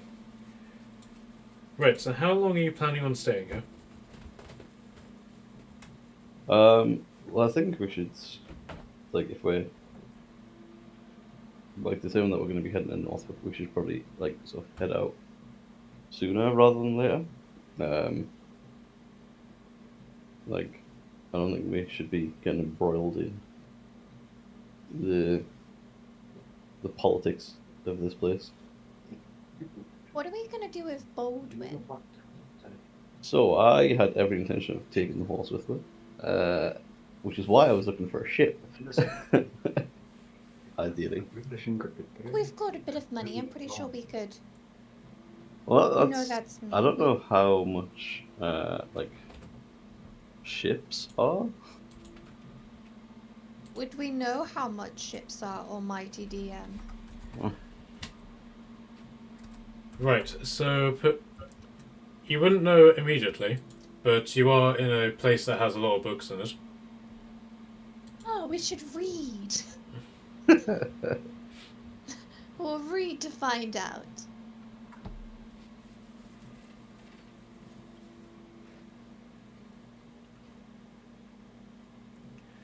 Okay, so Morelli, you basically find a book entitled "The Ghosts of Saltmarsh," and in this book it is basically a list and mechanical components of using ships, and you basically work out that a rowboat is 50 gold, a sailing ship is 10,000 gold, a keelboat is 3,000, and a galley is 30,000. Okay, I got some money, but I don't have that much money. What was the third one No, the second one you said. Sailing ship at 10,000. Okay. So rowboat, sailing ship. What was the third one? Sorry. So a rowboat is 50, a keelboat is 3,000, a sailing ship is 10,000, and a warship and galley is 30,000. Okay. Well, I would very I much will one day pass like this to on. have a warship, but I don't think a Well, rowboat.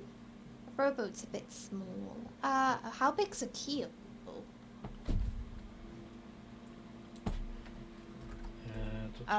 We might get a horse on it. Maybe. It would be bad for the horse, but we could. 1, 2, 3, 4, 5, 6, 7, 8, 9, 10, 11, 12. 60 feet by 20 feet. We could definitely get a horse on that, and it's only 3,000. Oh, I do not have. I underestimated how much money I have. Well, we've got the gems to sell. That's a lot of money. That's true. I thought for some reason I had 2,400. I was like, yeah, this will be easy. I mean, we've got, without the Mariella diamonds, we got 2 diamonds that are worth 10,000 each. So only those are 20,000. Without counting the other gems there found in the We could quite easily get a sailing ship then. Or Can we even find somebody we to? could just even get a keel. To be honest, we could just get a keel if we needed one. Do we need a sailing ship? Well, Kashan has raised a very valid point. So far, you haven't found anybody in Aquaveda who is capable of buying the gems from you.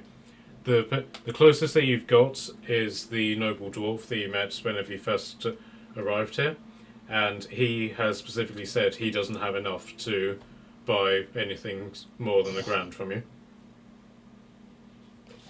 Okay. I think maybe it might actually be a bit more time before we can get our own boat. Hmm. Well, Some we might be are able to yet do it in usable. Northwick. If we can just find transport over, we got a boat here, we can get a boat back. We could maybe do it in Northwick. I'm sure, again, the Alphas might know someone or somewhere. They might even be able to do it. True. That is true. I could send them a message to ask them. You do have the sending stone, so you can call them directly if you want.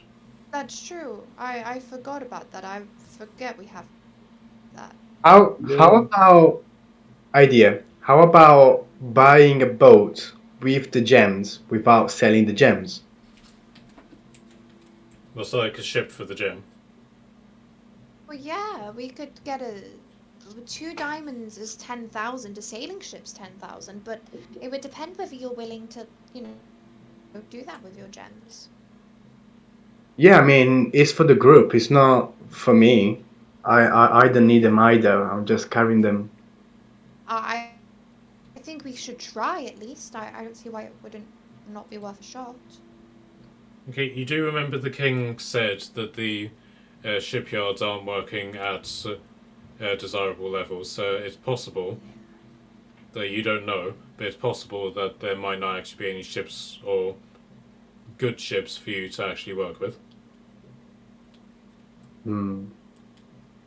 Should we maybe just try and get a boat we- over to Northwick first? And Then We'll- maybe we should just do that. That definitely seems like a more easier option. Or do you want to Yeah. contact the Alphas and see if they've got anything to offer? Yeah, I think we should.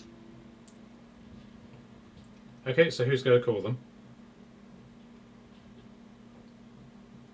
Deep, I'll let deep, Marilla deep, do it. Deep, deep, deep, deep, deep. Bring, bring, bring, bring. Sending starts making a weird noise, guys. Sorry. Hello and welcome to T-Mobile. How can I help you? Oh no! Oh god damn it, guys! I got through to one phone. Hang on, let me try again. Hello, I'm Padwin. Hi, Padwin. It's me, Marilla. Hello, me, Marilla. You're cool. Isn't it recognized? How are we doing today, Padwin? I'm a crocodile. That's very impressive. I've got a very big question for you. Oh, I like big questions. Do you think you could find me an adult, like maybe your mom, or any of them? I don't know what an adult is, but I can go find Daddy. That would be great if you could find him. There's silence. Why am I scared? Hello, I'm Padwin. Hi, Padwin. Hi, Padwin. It's Marilla. Have you found Dad? Have you found your dad? Oh, you want me to go find him now? If you could, yeah. Okay. You hear pattering of paw prints as he canters away. He's so cute. I say this out loud. After like a full minute or so, you hear Padwin's voice come back. Look, Daddy, I'm a dragon. I can breathe fire. Oh god. They've changed forms. My boy. You just hear Scott's voice. What's up? Hi, it's Marilla. I answered that in my actual phone voice and I hated it. We've got a couple of quick questions for you. We're planning on coming back to Northwick in the next couple of days. Do you think there's anywhere nearby Northwick or in the area where we'd be able to sell some precious stones for like a good amount and maybe get a boat? Oh, in Northwick you can pretty much get anything. The one thing I will say though, the Northwick isn't exactly known for its shipbuilding. If you want to get a decent ship, you need to go to Pine Ridge.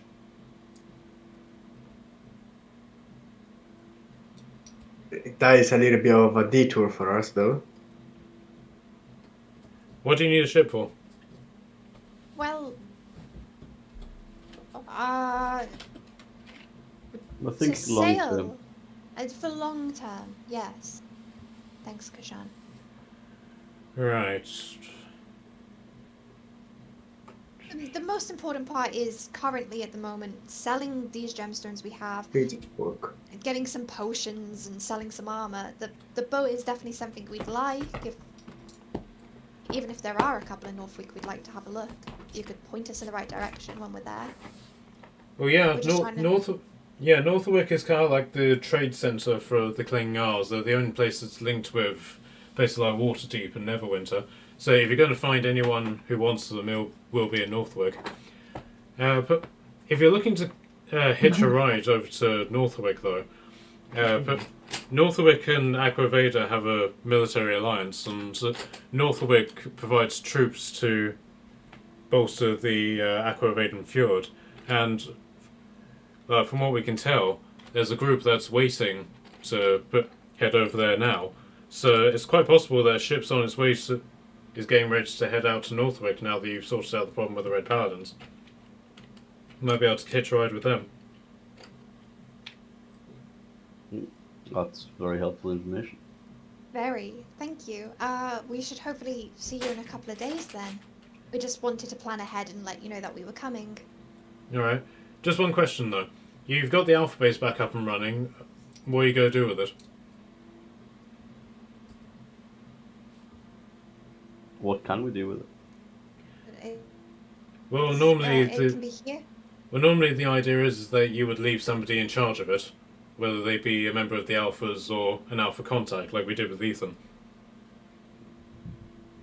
We could trust Hiroc, maybe. Who? We trust Hiroc, right? I think, yeah, just here. This wouldn't have to be Hiroc, son of Hiroc, would it? The very yeah. one. Yeah, he's good. Yeah, we know his father. His father's one of our best allies. He certainly provided his help.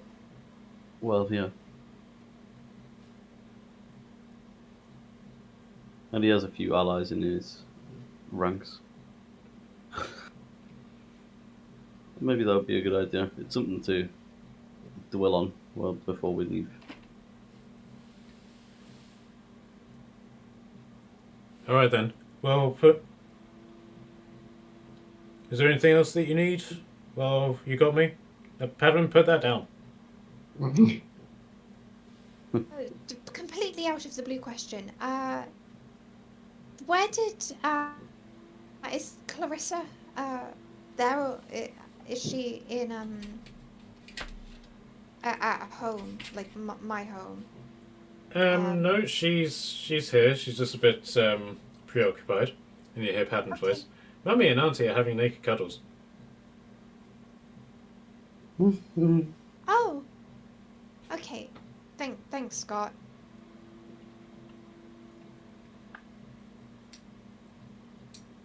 Alright, see you in a minute. And then you hear Padman's voice going, Daddy, Daddy, look! I found a grenade! And look, the pin comes out! Oh no! Oh my god, that child is gonna be the death of us all. That's how we'll die. You just hear Scott's voice just go, ugh, as the line goes dead. Right. Well, should we maybe get ourselves sorted to leave the area? Where we can gather up our stuff and sell the extra bits that we. Do we want to sell things here, or do we want to? Well, Scott said Apparently where it's we are really headed, we've got some more ways to sell our things. Yeah. So we can hold on to them. Yeah, I think if we grab some stuff and head into the city, we can find out information about whether or not there's a boat going to be leaving. It And did mention something about that. yeah, and maybe look at. I think we could sort of keep the breastplates and stuff like that to sell once we get to Northwick, but I'd be happy enough sort of donating like the long swords and shields. Kashan, can you also give me a history check? Okay.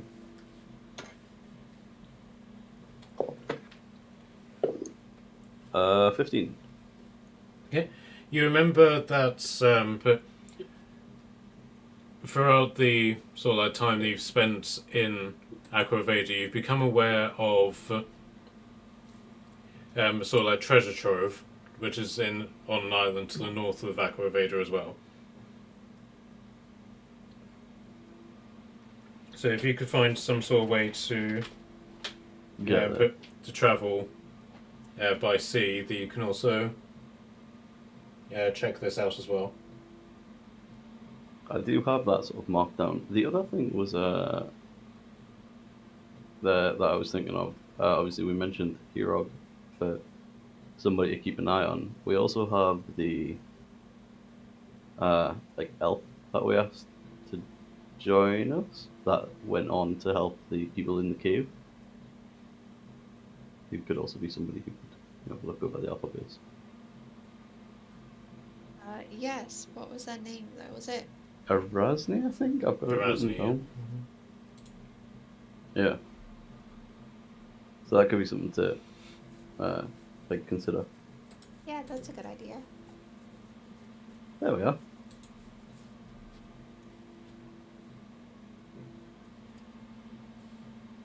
Alright, guys, so shall we bring this to a close here?